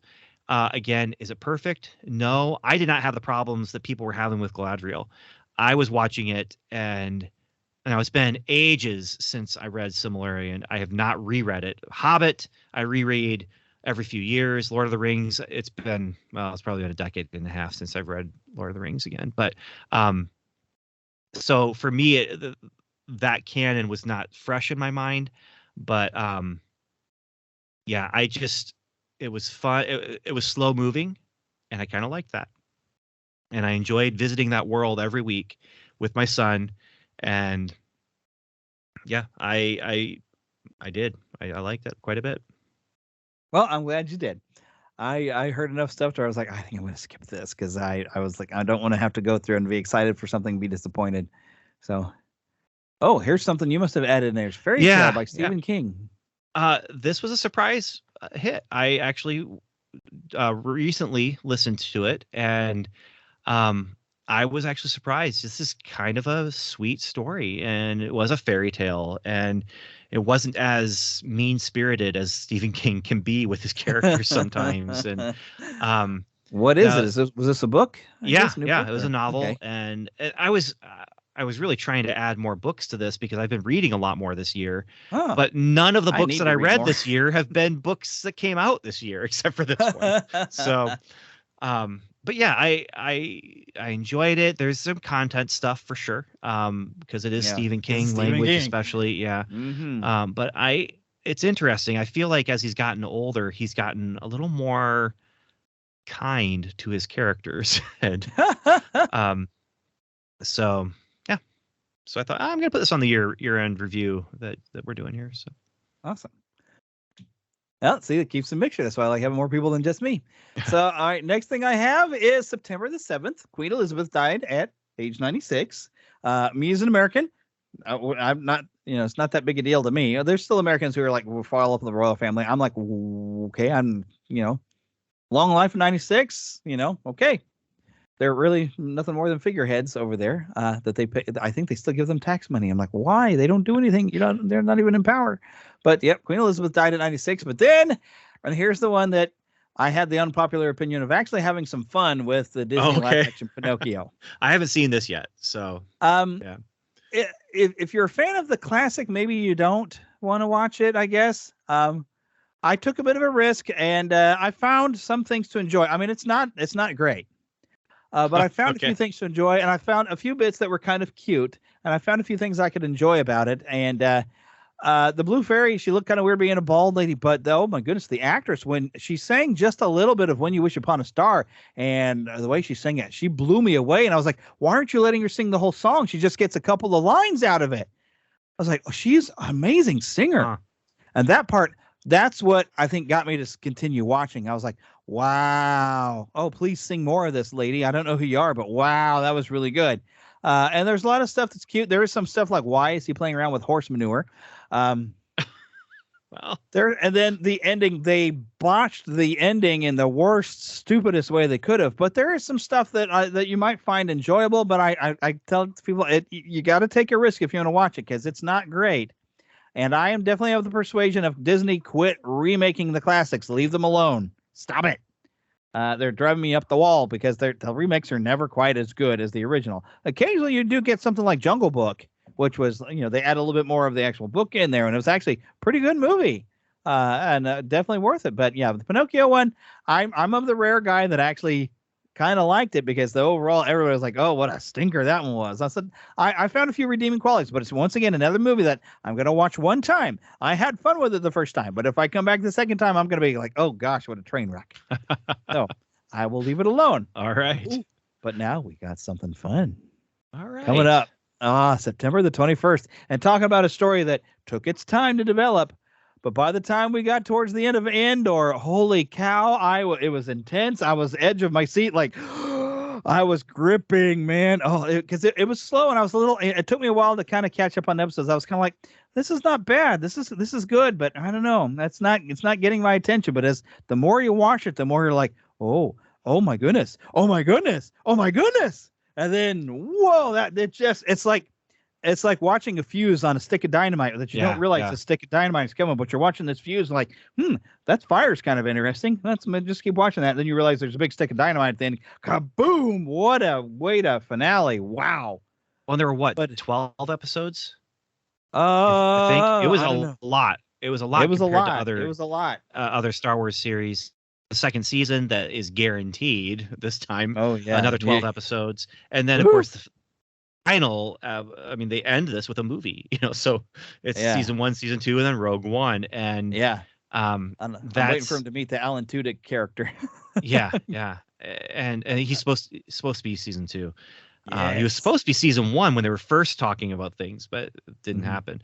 No, I agree about the fuse. That's a great analogy for that. And I just, again, this is my son and I, appointment television. We were both getting into it. This is, in my opinion, one of the best sci-fi TV shows in a long, long time. Yeah. And they built a world that is a familiar world because it's the Star Wars universe, and it definitely feels like that, but it also feels like it's new and fresh in some of these places. They don't go to Tatooine at all. Right. I was wanting to, I wanted the next episode. Every time the episode would end, I'd be a little bit disappointed. I wanted to see what's going to happen next. The only thing I wish they would have changed is somebody didn't need to cuss in Star Wars. I can see that. One of the things I did love though was they actually spent time like with the one character and his mother. It's just like he's just there and his mother's nagging him to get a job, and it's like, holy cow, this is not Star Wars, but this is Star Wars. Yeah, I knew it was going somewhere. I was waiting for it. I was like, this is going somewhere. I know this is going somewhere. We're following this character for a reason. Yeah, and you trusted it too. That's the thing. The way it was so well done early on that you trusted that everything they're doing is for a reason. Yeah, and it was. Even like at the beginning, you have the the world building, and you have the guy who's clanging the metal with his hammers. Oh yeah. And it's like, oh, okay, this is Boom, cool boom. world building that they're doing. But then he's important. That's important later on. You know, it's not just here's an interesting little tidbit of the world that you're visiting. It's here's, you know, it's Chekhov's hammer banger, I guess. Yeah. You know, you put the rifle on, you know, Chekhov's gun. You put the gun on the wall in the first act. You got to use it in the third. They did that all over the place here, and it just was so good. And it helps to build that intensity as things are coming to that boiling point. You just know, here it comes, as that all the pieces are coming together on the same chessboard. And you're like, oh, here it comes. Here it comes. Oh my goodness. Oh my goodness. What's going to happen? What's going to happen? And then it all just, wow. And then but then you have my friend who's like, every episode, is something going to happen? When is something happening? There's nothing happening. Yeah. Like, and wow. I complained a few times, like, I feel like I'm getting the same episode of like, we don't trust this guy, but we got to do this heist. I don't trust you, but we're going to do this heist. Yeah. I really don't trust you, but we're going to do this heist. Then finally we had the heist. I'm like, well, that was pretty good. Cool. I liked that. Well, all right. So what you got? But we're not done. Like, but you know, we're not done. It's like, okay. Oh, and hey, now we're in prison. Oh, well, that's an interesting twist. I wonder what's going to happen here. And then that's when Andy Serkis showed up, and I was like, oh, okay, now I'm in. Yeah. Andy Serkis, what's he doing here? Yeah. And that's also kind of referencing and riffing on the THX 1138 style of world, you know, where you've got that very white. Yeah. You know, everyone's wearing white, the backgrounds are white, and it just, it just was a very well-crafted sci-fi TV show. Yeah, but it really picked up when they got into the prison, because it's, you know, because things started picking up outside of the prison, and then inside the prison, you just see the buildup of what's really going on with this prison. And then I love the little tag on the says, "Oh, you were wondering what they were building? Here it is." Yeah. And my son and I talked about that a couple times. Like, what could it be that they're working on? Because it doesn't look like anything, you know. Right. But in the back of my mind, it was, I mean, they're part of the war engine, you know, like no matter what, they are doing work for the Empire that is causing, you know, that's building the strength of the Empire. And I just, again, great series. All righty. So now, moving on to the next thing, September the 22nd. The original, I think no, they might not have been the originators, but I remember them performing it. I didn't realize that they had ever performed it, but Jesus Is Just All Right with Me.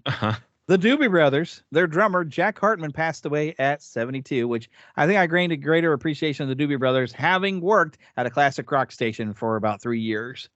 And getting to hear a lot of Doobie Brothers. And there was definitely some talent in there, but I didn't realize, because I'm used to the DC Talk version of Jesus Is Just All Right, that suddenly I hear the Doobie Brothers singing, like, hey, cool, I know that song. So, yep.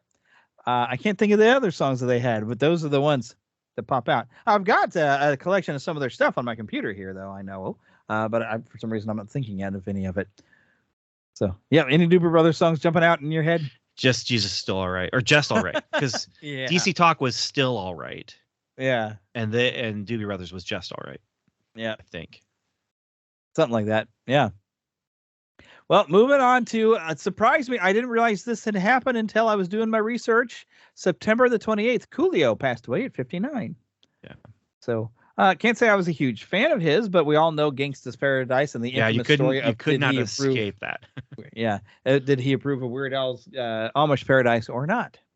You know, that infamous story. But yeah, and known also for that crazy hair and being pretty talented. I'm not really into rap music, but that song, you couldn't escape it. So, and then 2 days later, another one of my big disappointments. But I don't know, as we got closer, I was like, still thinking, it's like, you know what? I didn't need a sequel to this. I mean, as much as I love the original, I just have a bad feeling about this. Hocus Pocus 2. I could not finish watching it. I know there's people who liked it. I could not finish watching it. It was such an attempt to respin the jokes from the first one. They really didn't know what to do with themselves. It was Did you try to watch this train wreck? Didn't even start it. No, I don't like the first one. Oh, okay. Well, then you definitely wouldn't like this one. No, there's no way I was going to touch that one. So yeah, the first one has got its funny moments, but they just tried to repeat the jokes, and it's like, yeah, it's not working for me. Not working for me. So, all right. So the next thing, we'll move on to October the 4th. country music legend Loretta Lynn passed away at 90, the coal miner's daughter herself. Yeah. So, and I think the only other big thing I know, I think she has an appearance on the Muppet Show that I recall. She did. But Yeah. anyways, yep. But they Advancing all 2 did. days. Like everyone back in the 70s did that. Everybody, yes. Advancing 2 days and something I was like, let me see what this is. I don't know if I'll be a fan of this, but holy cow, this one shot Werewolf by Night, October the 5th. I loved this. This This was was my birthday fun. present from Disney. I am a huge, huge fan of swamp monsters and comic book swamp monsters, especially. I've got a shelf right here that you can't see that is just, it's this. Wow. It's giant. I mean, this is the omnibus edition of Swamp Thing. I mean, I just, I'm a huge Swamp Thing huge, and Man Thing. Yep. And the Heap. And, Wow. in general, here's my classic Swamp Monsters public Oh my domain goodness. comics, and the whole shelf is all Swamp Monster comics. I have written. I'm a comic book writer. I've done a lot of Bible comics, and I worked Neat. for Marvel and Zondervan and Image.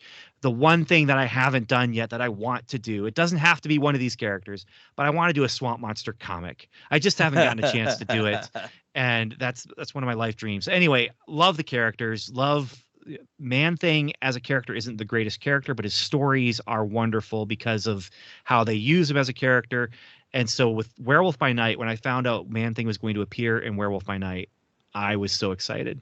Yeah. And they did I not didn't know he disappoint. was coming until he showed up. I was like, Man Thing. Well, I had heard it in some like news stories or whatever, geek news, but they had already in Agents of S.H.I.E.L.D., Maria Hill had a line that she was coming out of a congressional investigation, and she's like, they have all these questions about like who or what is a Man Thing. So Man Thing has been in the M since then. And Ragnarok, there was the statue or the building that had heads on it, carvings, and one of them was of Man Thing. And so Man Thing existed in the MCU, but this is the first time to see him as a character.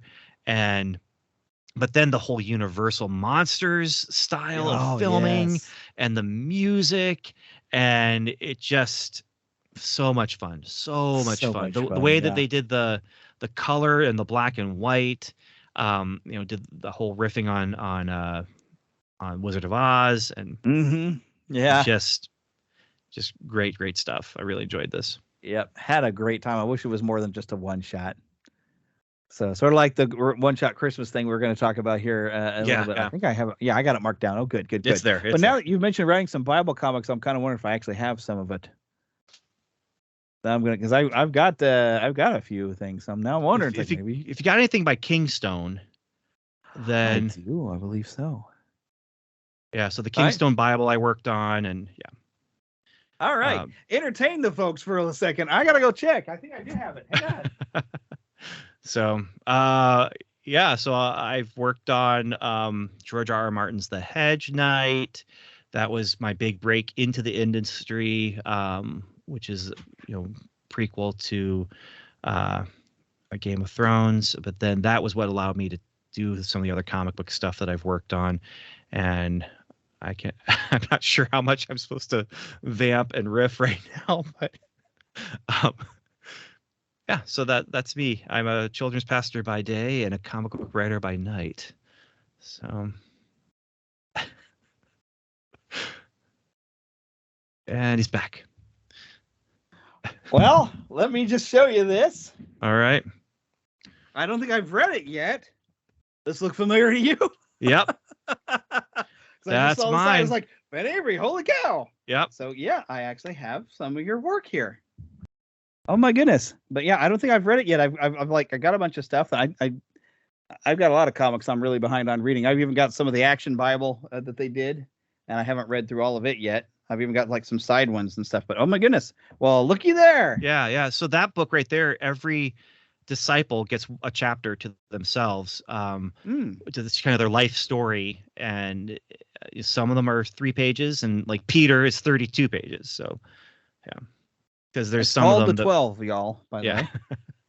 I did write a Judas chapter. They said, we don't want Judas. We're gonna have a chapter about his replacement. I was like, oh, okay, all right, okay, I can understand that, but yeah. Well, But moving on, though, that's very interesting. Learned something I didn't know while we were here. How about that? All right. Well, now this is a big one. October the 11th, we dedicated an entire show for her. Angela really? Lansbury passed away at 96. Because I mean, she did so much. But you know, of course, as Disney fans, you know, Beauty and the Beast. Oh, Yep. That's not where I went with it. I was going to go to Bed Knobs and Broomsticks. Bed Knobs and Broomsticks. Yeah. Yes. That's- yes. We go back that far. I guess my Angela Lansbury reference for Disney. That's a good one. That's a good one. But you know, singing the main song on Beauty and the Beast, and Beauty, I like Bed Knobs and Broomsticks, but I love Beauty and the Beast. So it's known for so much because I remember the only thing I knew from her when I was a kid was Grandma loved to watch Murder, She Wrote. Yes. And yes. And I haven't really watched it. I need to sit down, but yeah, Phillips has been watching a lot of Murder, She Wrote lately. I really wish my microphone stand would quit doing that to me. Pardon me all for making some extra noises trying to fix my microphone. It's like the screw is loose or something here, and it just turns away from me.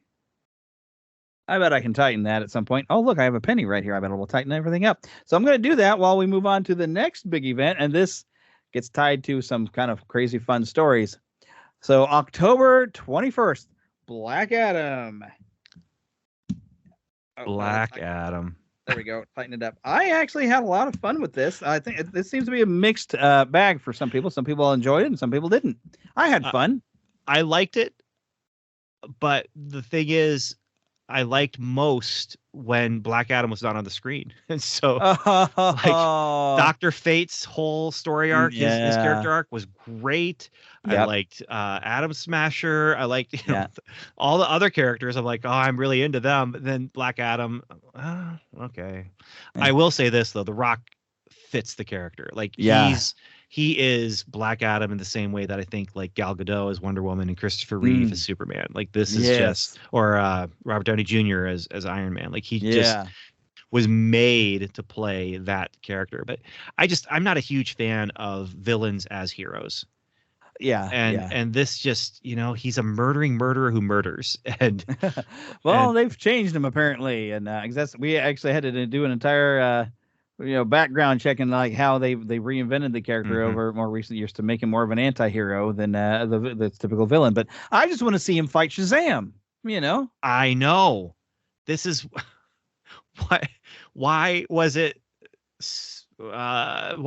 spoiler at the end instead of Shazam at the end? Like, come on. Yeah. But they're teasing, they're just waiting. You know, we got another Shazam movie that I'm looking forward to because I absolutely adore the first one. It was great. It was great. But this should have been its own self-contained universe of Shazam characters instead of this bigger DCEU world building that isn't going anywhere or isn't going to go anywhere. Now it's not going anywhere because somebody decided he wanted to shut it all down. Thank you. Talk about cliffhangers that aren't going to be resolved. Yeah. Goodness sakes.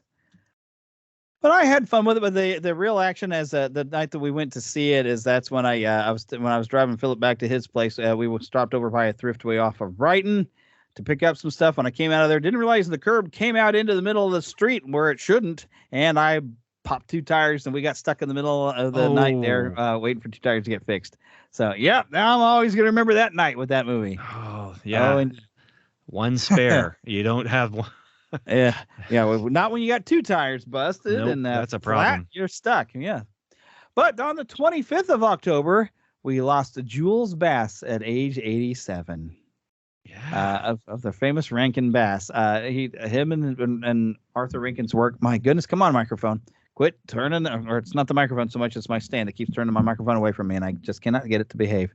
It's like the weight of my microphone's too much. Okay, but anyways, so the impact he had on animation, really, stop motion. I mean, they made stop motion cool again, and with some. I was even watching a nice little special thing on YouTube that somebody put. I think Secret Galaxy. He did it. Yeah, that was a great episode. Some history of Rankin Bass. Learned so much stuff about where they went to go study up on it, but really, some of the great animation that we've gotten since then is really because of people looking back to Rankin Bass and also what they did. It also changed how holiday specials worked and operated, and that was kind of kickstarting Grinch, Charlie Brown, all these annual favorites. and All they were the began with ones Rudolph. they Yeah. jumped out with Rudolph and just yeah. And I Yeah. love them all. I love them all. I don't think I've seen every single Rankin Bass ever movie, or because they did more than one movie apparently. Because I've seen the Mad Monster Party movie finally last year. That's fun. But apparently they did some other feature length stuff that was mentioned in there. I was like, oh my goodness, I did not realize this existed. Well, and The Hobbit. So the animated Oh, Hobbit, yes. that one. I mean, as soon as I mentioned The Hobbit, songs get stuck in my head. So I shouldn't have done it, but I have now. So 15 birds who haven't any wings. So what shall we do with the funny Maybe little I can things? get Like, a different song in your head while I mentioned Thundercats. Dun, dun, dun, dun, dun, Yeah. dun. I didn't actually watch Thundercats that are show on loose. its initial run because I was out. By the time it was on, I wanted to go out and play, as a kid. So I didn't really watch its original run. But I've been watching it on Hulu a bit. So, but they Rankin Bass, they definitely left a lasting imprint on just kids. I mean, in general. yeah. So. Yep. And now, as adults, if we have kids, we share them with our kids. Like, oh my, I loved this as a child. You're gonna love this. This is great. So before there was computer animation doing 3D, here's like some real. This is 3D. Yep. Real puppets. So. Then another death I need to mention. I don't want to get too far in because he's had a very controversial life, but Jerry Lee Lewis passed away at age 87 on October the 28th, known mainly for Great Balls of Fire, which is convenient to mention with Top Gun Maverick being in there because that song's pretty prominent in both Top Gun movies. But I'll move it along. We don't need to talk about him marrying his younger cousin or anything. Yes. Moving on. It's November. Look, we're almost 2 months to go. And we got 2 months to go. But November the 4th, and I thought this was going to be fun. And when I saw some previews, I was like, he's going to make fun of biopics, isn't he? And then I watched it. Weird. The Al Yankovic story was hilarious and how it made fun of all this stuff. I want to see it. Oh my goodness. If you got a Roku device, it's free. And it takes a really ridiculous left turn at one point that you're like, where is this movie going? This is ridiculous. It is hilarious because you see him making fun of nearly every biopic that you've ever seen in your life. And, giving a little bit of truth to Weird Al and some of his story, but turning it all on its ridiculous head to just make it funny, to make as if his life was controversial and drug and alcohol ridden, which it actually wasn't at all. But yeah, having fun. And I don't want to spoil the ending, but they even do an ending like that makes him able to write a very hilarious song in the credits. Like, how did I write this song if I'm dead? And stuff like that, basically. They treat it like it's a biopic where the guy is not there anymore. But, spoiler warning, sorry. But I don't think I've ruined the joke for you because you should see the ridiculous ending.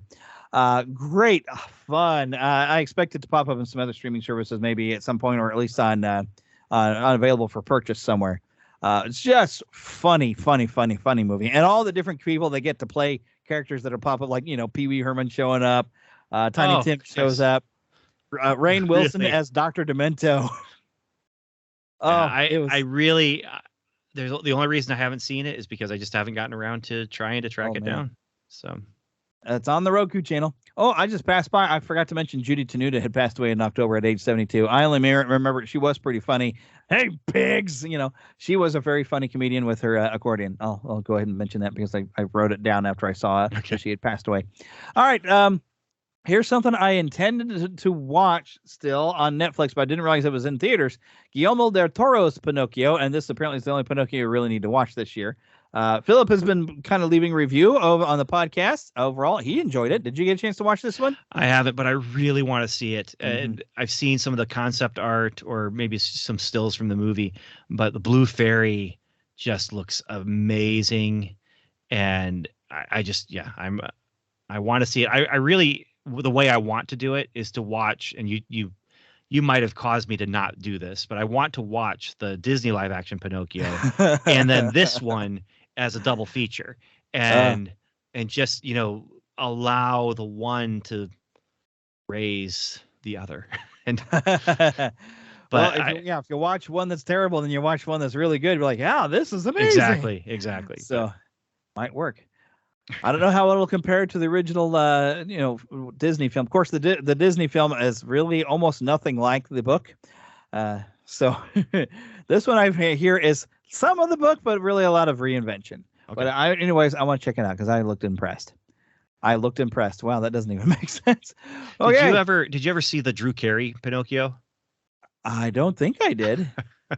It was a made for TV movie. It's not great, but it was okay. It was okay. Good job. All Good right. job.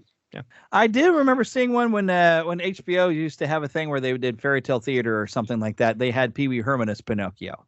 Nice. That one was actually kind of fun. I liked it. So, okay, there it is. I was about to say it's not showing up this article I wanted to be able to look at. Okay, there we go.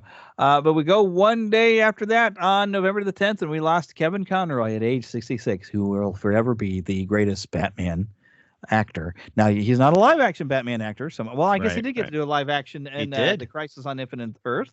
He did, and he wasn't.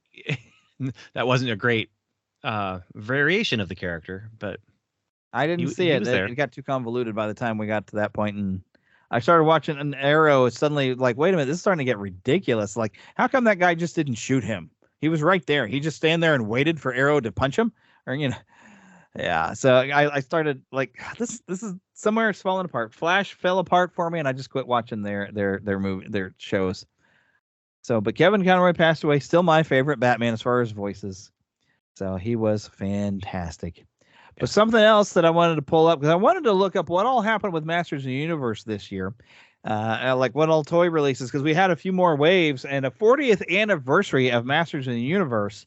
And I've already discussed that, they did release at the San Diego Comic-Con. There's the only place you could get the 2-pack where you could get both the He-Man and Skeletor that were, what are these, like 9 inches tall, and you could get a Skeletor and a He-Man. I'm waiting for a Skeletor, hopefully to get released, but I did get the He-Man. I've got a She-Ra of this size, a Hordak now. But we've had a 40th anniversary from Masters of the Universe, and they've got even some re-releases. The second wave. The only 40th anniversary I think I have on my wall over there is I picked up Montana this past week that I found at Target.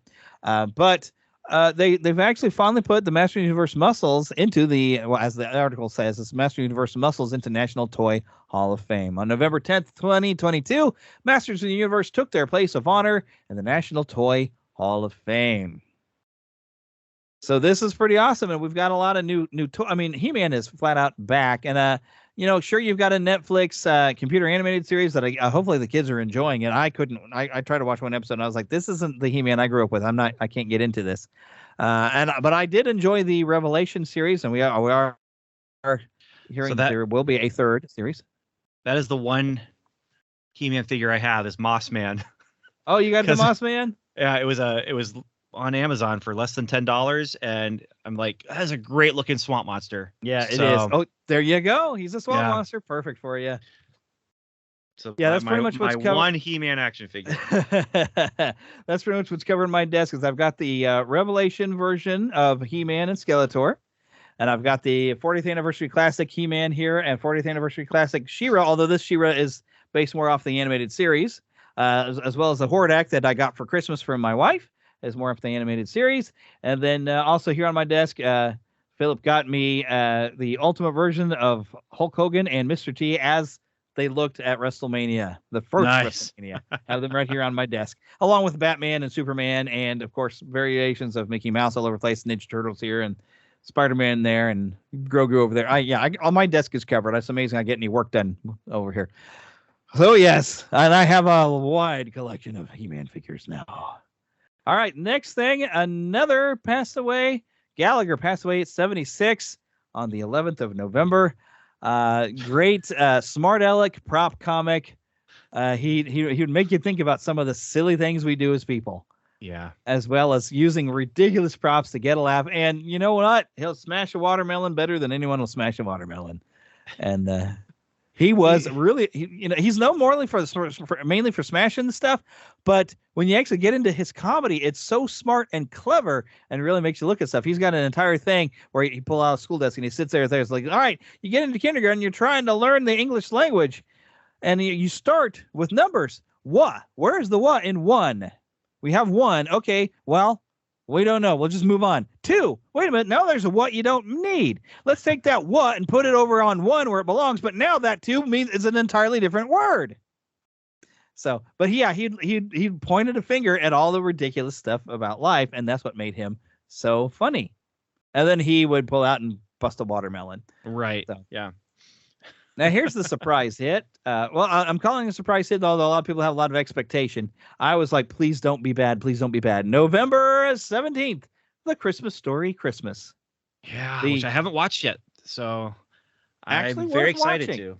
Yes, actually worth watching. Gets all the warm feels going again. Not as good as the classic Christmas Story, but good.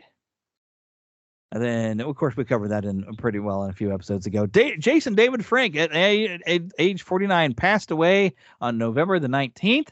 Now, I was not a Power Ranger fan. I think I was just too old for it. And when I looked at it, I said, this is Voltron and Ninja Turtles with Jurassic Park thrown in. But Jason David Frank actually turned out to be a good Christian man. We talked about that. Started his own Christian MMA group and stuff like that. Unfortunately, also suffered from depression.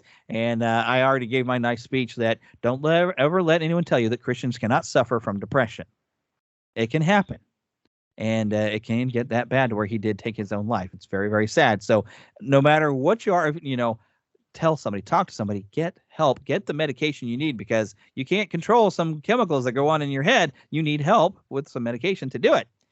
So, and I don't know if he was on any medication, but yeah, it's a very sad thing. But don't let anybody tell you that we can't feel depressed or have mental problems. It happens to everybody. So.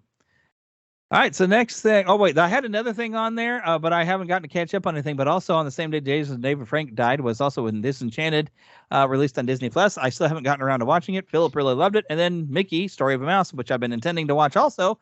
And Philip enjoyed, but he said there was a few things he didn't like, but overall enjoyed. Did you get a chance to see any of those? No, I haven't. Okay. So we'll move right on to something else I didn't watch on Still November haven't seen this too. 22nd. Yeah. Well, Strange World, I'm not going to watch. I've heard enough about it that I don't want to. Moving on. We'll put it out. We don't want to get it because let's face it, Disney has flat out said that they have agendas that they're trying to teach. And this was a movie that shoved as many agendas as they could into one movie. And I don't want agendas shoved at me. I want you to tell me a good story. And this one gave two big ones for the price of one, which is why I think they didn't market it very much, because they're like, this is not going to go over well. And, there are a few people I saw on Facebook who's like, I kind of liked it. But a lot of people are like, what did you do, Disney? I was amazed how quickly it was on Disney Plus, though. I mean, it was in and out of theaters. Yeah. And Sort of like Encanto, which Encanto I didn't really care for either. It was okay, but I had some problems with it. It's just like, wait a minute, did they not think about this before they wrote this? So, yeah. Disney's just not, their animated features that I used to get so excited for. I'm now like, I was kind of excited because the Strange World looked like it was going to be good, but then after I, read some reviews, I was like, oh, what they do. Well, those teaser trailers were just like, here's a world, and vagueness, it's weird and like intriguing, and and then the story. And I don't want to spoil any story stuff, but after I heard what the whole story of what it really was, I was like, really? Did Greta Thunberg write this? Anyways, so moving on to something that was actually good. On November the 24th, our one-shot Guardians of the Galaxy holiday special. I was hooked from the moment they had the song where they messed up Christmas in the song. And you got Star-Lord going, guys, no. Santa's not going to kill you if you don't leave him cookies. I was laughing through the entire thing. This was so much fun. And even getting Kevin Bacon in there, and it still got you right in the feels by the end of it. Nice job, everybody that worked on that one. Just delightful, just fun. Yeah, this is one I could see myself watching every year. Definitely, partially because it's short. Right? So that helps. That helps. I mean, Iron Man 3 is the other MCU Christmas thing, and that's longer. And then Hawkeye, like 6 or 7 episodes of Hawkeye. But 45-minute Guardians of the Galaxy, I could do that every year. Yeah. Definitely. All right, next thing I have on my list, and I can't see what day it's on, but Willow was released on streaming, and I watched 20 minutes of it and gave up. And we talked about that earlier in the episode. So we'll just move on to the next thing. This one impacted. Is this Christmas isn't Christmas until I hear Bob McGrath singing If This Isn't a True Blue Miracle. I don't know what one is. Bob McGrath passed away at 90. And I was even talking to the news director at the TV station I work at about I saw the footage of his funeral at this nice church, and the choir stopped to sing a song, which Bob McGrath wrote. I couldn't watch the whole thing. I was like, oh, okay. Oh, that was nice.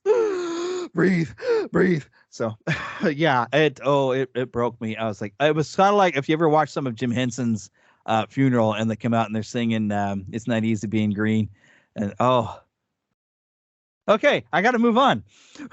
But Bob McGrath, one of those people of Sesame Street that I grew up as a little kid.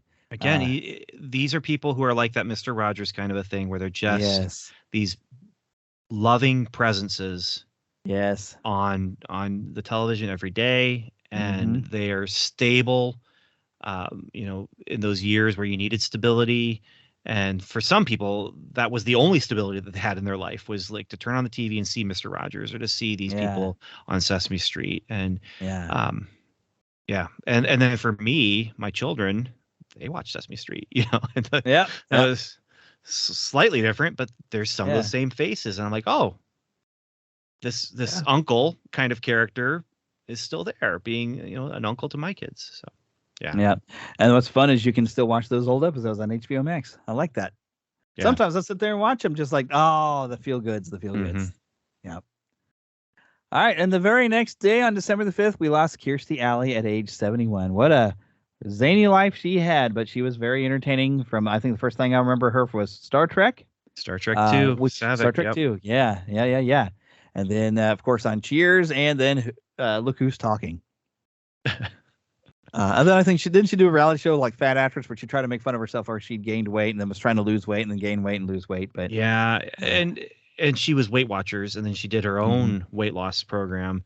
And in those commercials, she's definitely like not taking herself too seriously, but taking the problem seriously. It's like, this is something that I've been working on, and but she'll always be Savick to me. Like, that's just one of the greats as far as movies go, and she was definitely a big part of that. So, and then some silly reason they recast Savick in the third movie because Kirstie Alley didn't want to be Savick anymore, and so Robin Curtis gets brought in. And I like Robin Curtis as well. She was good in 3. She was only in 5 minutes of Star Trek 4, if that. They were thinking about having her be pregnant with Spock's baby because of Star Trek 3, but that subplot was cut. So, All right. Well, the next big December event that I at least have to bring it up, December 16th, was Avatar: The Way of Water. Some people were super looking forward. Some of us didn't bother with the first one, so I was like, but you're looking forward to this, so go have fun. I want to see it. And here's the thing about the first one. Way back, I mean, we're talking 12 years ago, 13 years ago, whenever the first one came out. That's one of the first things I ever podcast about. And I remember it was my co-host for Strangers and Aliens and we call it the Crossover Nexus, I think, or crossover, comic book crossover, or something like that. And it doesn't exist anymore. We only did like 4 or 5 episodes, and we argued about Avatar, because I went and saw it and was just blown away by this 3D experience. And my co-host Steve was just, but the story was so dumb. The story was like this. And I was just like, what I've heard is I like, was just sitting here in this but then the story world. Was bad. But it was one of those, like you were saying, I was never going to go back to it, because I was never going to replicate that 3D experience of the big screen. Now I have, 2 weeks ago, I watched it with my son on our big screen TV, which didn't quite replicate the experience, but was good enough because I was anticipating watching the sequel. And rewatching it, I was forgiving of the story, but at the same time, it was just kind of, this is not a great story, but that's part of what it does. It's not existing for the story. It's existing for the spectacle and the message. Like, those are the two things it exists for. And that's valid. And I don't always agree. I frequently don't agree with James Cameron on his messages, including his one saying that we need to wipe out all of our masculinity and testosterone needs to be exterminated. He's lost me entirely now. But I do want to see the next one. When I went and saw, was it Wakanda Forever? I had to see it in 3D because that was the only show I could see it in. I forgot to put that on the list. Oh, so did I. Yeah. Wow. I haven't seen it yet though, because after getting some mixed reviews. I'm like, I'll wait for Disney Plus. I'll watch it there. I love the first one, but so the trailer for Avatar: The Way of the Water, the 3D was just astounding. And then you watch the whole Wakanda Forever movie and it's like, yeah, whatever. I mean, it's 3D conversion. But that trailer, like there's the one, it's just stuck with me still, is there's just fish swimming through the water, and it's the 3D is amazing. And it's so I don't know if I'll see it in 3D or not, but the first one, that was really the only great thing about it was the technology. It was spectacle. Yeah. But when I heard like the names, it's an unobtainium. Okay. And I can't get into many movies where they decide all humans are bad guys and they're trying to make it a point about, it's all about you evil colonizing white people. What? Wait, what? No, I don't want to be insulted because when I go into a movie. So they lost me when I heard what the first movie turned out to be about. And I was like, and it looked like it was going to be amazing. And then I realized, no, maybe this is James Cameron's pulpit. With the first one, I avoided trailers. I avoided commercials. I remember being at my grandparents' house watching a football game and a commercial started and I left the room. And I was just like, I don't want to know anything about this movie. I just know it's technology and spectacle. And that's all I want to know. Yeah. But George Lucas said originally, all this all these effects and everything, without a good story, it means nothing. But it'll get people in, and it'll put butts in seats, though. It'll still put butts in seats, but I would slightly disagree with him a little bit on that, and that's maybe another conversation for another day. As far as like what, you can have things that are just message, you can have things that are just spectacle, you can have things that are just story, and you can have things that are just characters. And when you have all four of those things, when they're all firing on together, then it's just amazing experience. But it can still be good if it's just one or two of those things, because as long as it's well done. A sermon is all message, but if it's well done and if it's well spoken, and then it can change your life. An essay is all message. So anyway, that's the difference also being is when you go to church there, you're expecting the sermon, you're expecting the message, and you're wanting to take it in. When I go to a movie, I want to be entertained. I don't want to get preached to. That's where with Avatar, I was entertained because of the spectacle or the style. Spectacle. It's just and so that was enough for me that day, was to be just blown away by just the creature design and the 3D and the bigness of the world and all that stuff. It was enough for me on that day. That story, message, and the character. Although there's some character moments in the first movie that I still remember that was like, that was kind of good. But anyway. Yeah, but I find one common theme for things you manage to enjoy is you're getting to spend time with your son and doing things with your son. That even if it's something maybe is not that great, but you and your son watch it together, you're having a good time with your son. That says a lot. That one I was by myself though. Well, that one you're by yourself. But I rewatched it with my son recently. Rewatching with your son. That's what I was thinking. It's like a lot of these things that maybe they weren't great, but you get to spend time with your son and you're having a good time watching it together, and that's the important part of it. Is that you're getting to spend time with your son and having fun with him. Exactly. Yeah, it is. So you and your son will go see the sequel, and you'll have a good time together with your son. I sure hope so. And that'll be the important part. We'll see. Well, it's that time you're spending together with your son. I took my dad to some crazy stuff, like the live action Mortal Kombat tour. Had fun there just because Dad and I just went to go watch something that was completely stupid, really. But we had fun, and I think that's the key thing. Whether the movie is good or not, you getting to spend time with your son, just some father-son time, will make it fun. And that's the fifth thing. When I'm thinking about like if something's good or not, is style, character, theme, story, fun. Like, is it fun? Are you? Yeah. You can have the worst movie in the world, and it can still be fun. So. Yeah. Which I guess for some people is like that with that Tommy Wiseau movie that I'm to The Room or whatever. I'm just not going to watch because people have had fun because it's so stupid. Then they laugh at it. I'm like, I would probably cringe the whole time and not have as much fun. That's Mr. Science Theater. They are. And I could probably watch if they were making fun of it that way. Awful movies. Yeah. Sometimes it's not completely awful, but usually awful movies, and they're having fun, telling jokes. And for me, for me, I used to letter comics as well, and I would just sit and I'm just doing the work, lettering the comic, and I have Mystery Science Theater on the next screen over, and it's like I'm in my office, but I have these three guys telling jokes to me, I'm not alone. So. Right.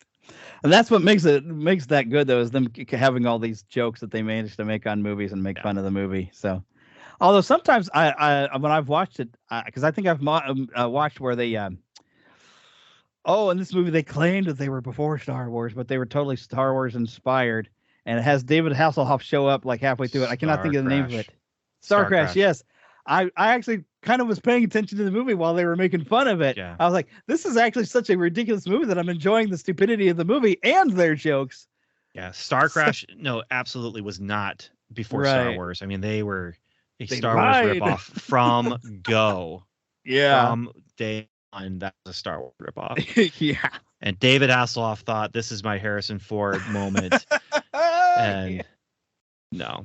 Yeah. No, I don't know if Mystery Science Theater has ever tackled this movie. And golly, I got to think of what the name of it is now. It's something Force.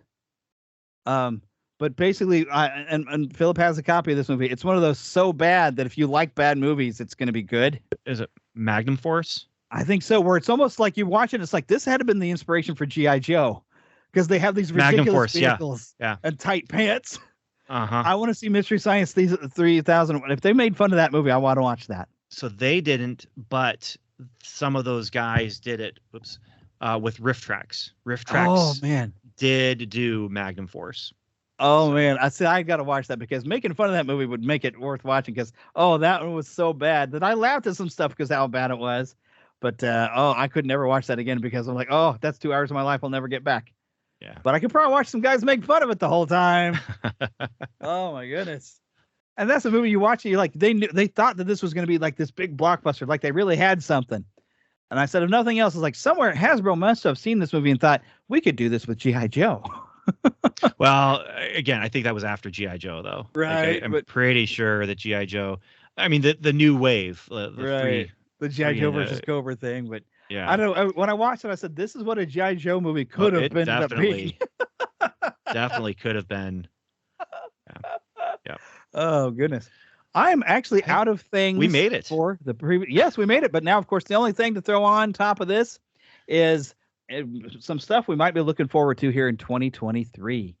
And heck, I just got to mention that game wise, we've got Hogwarts Legacy coming, which your kids are going to probably be interested in. Me being a Resident Evil fan, the remake of Resident Evil 4, which I didn't know if I was going to be interested in because I love the original, but you know what? I'm kind of excited for that. So there's some upcoming games. Looking forward to the next Shazam movie, A Fury of the Gods. I think even Disney Plus, we've got the next season of The Bad Batch coming up pretty quick. I think January 4th. Ant-Man and the Wasp coming. Quantumania. Quantumania. Yeah. Guardians of the Galaxy 3. Yes. And hopefully Dune Part 2. That's so long as it took them to make the first one. I was kind of surprised they hadn't been working on the next part, but before they released that one. But I guess they didn't know it was going to be that good. But dang, was that good? Yeah, they knew, but they didn't know. I guess right. They were a little afraid. But it's like, you know what? Go ahead and take the risk. Go ahead and be working on that second part because we don't want to have to wait, another 5 years for you to finish because they put so much work and effort into that. And oh my goodness. Oh, here's one. Wow. Rebel Moon. I don't know what that is. Rebel Moon is Zack Snyder's Star Wars pitch that was rejected. And so he took it and said, well, fine, I'll just turn it into an original concept. And so that's who knows with that one. Yeah, that's super curious. Zack Snyder can be a hit or miss. So it could be amazing or it could be, oh, that was okay. We'll see. Yeah, we will see. Kind of curious. What I'd like somebody to do is get back to George Lucas and say, what were your ideas for the Star Wars sequels? Can we see those movies? I don't know. I mean, I kind of just want to see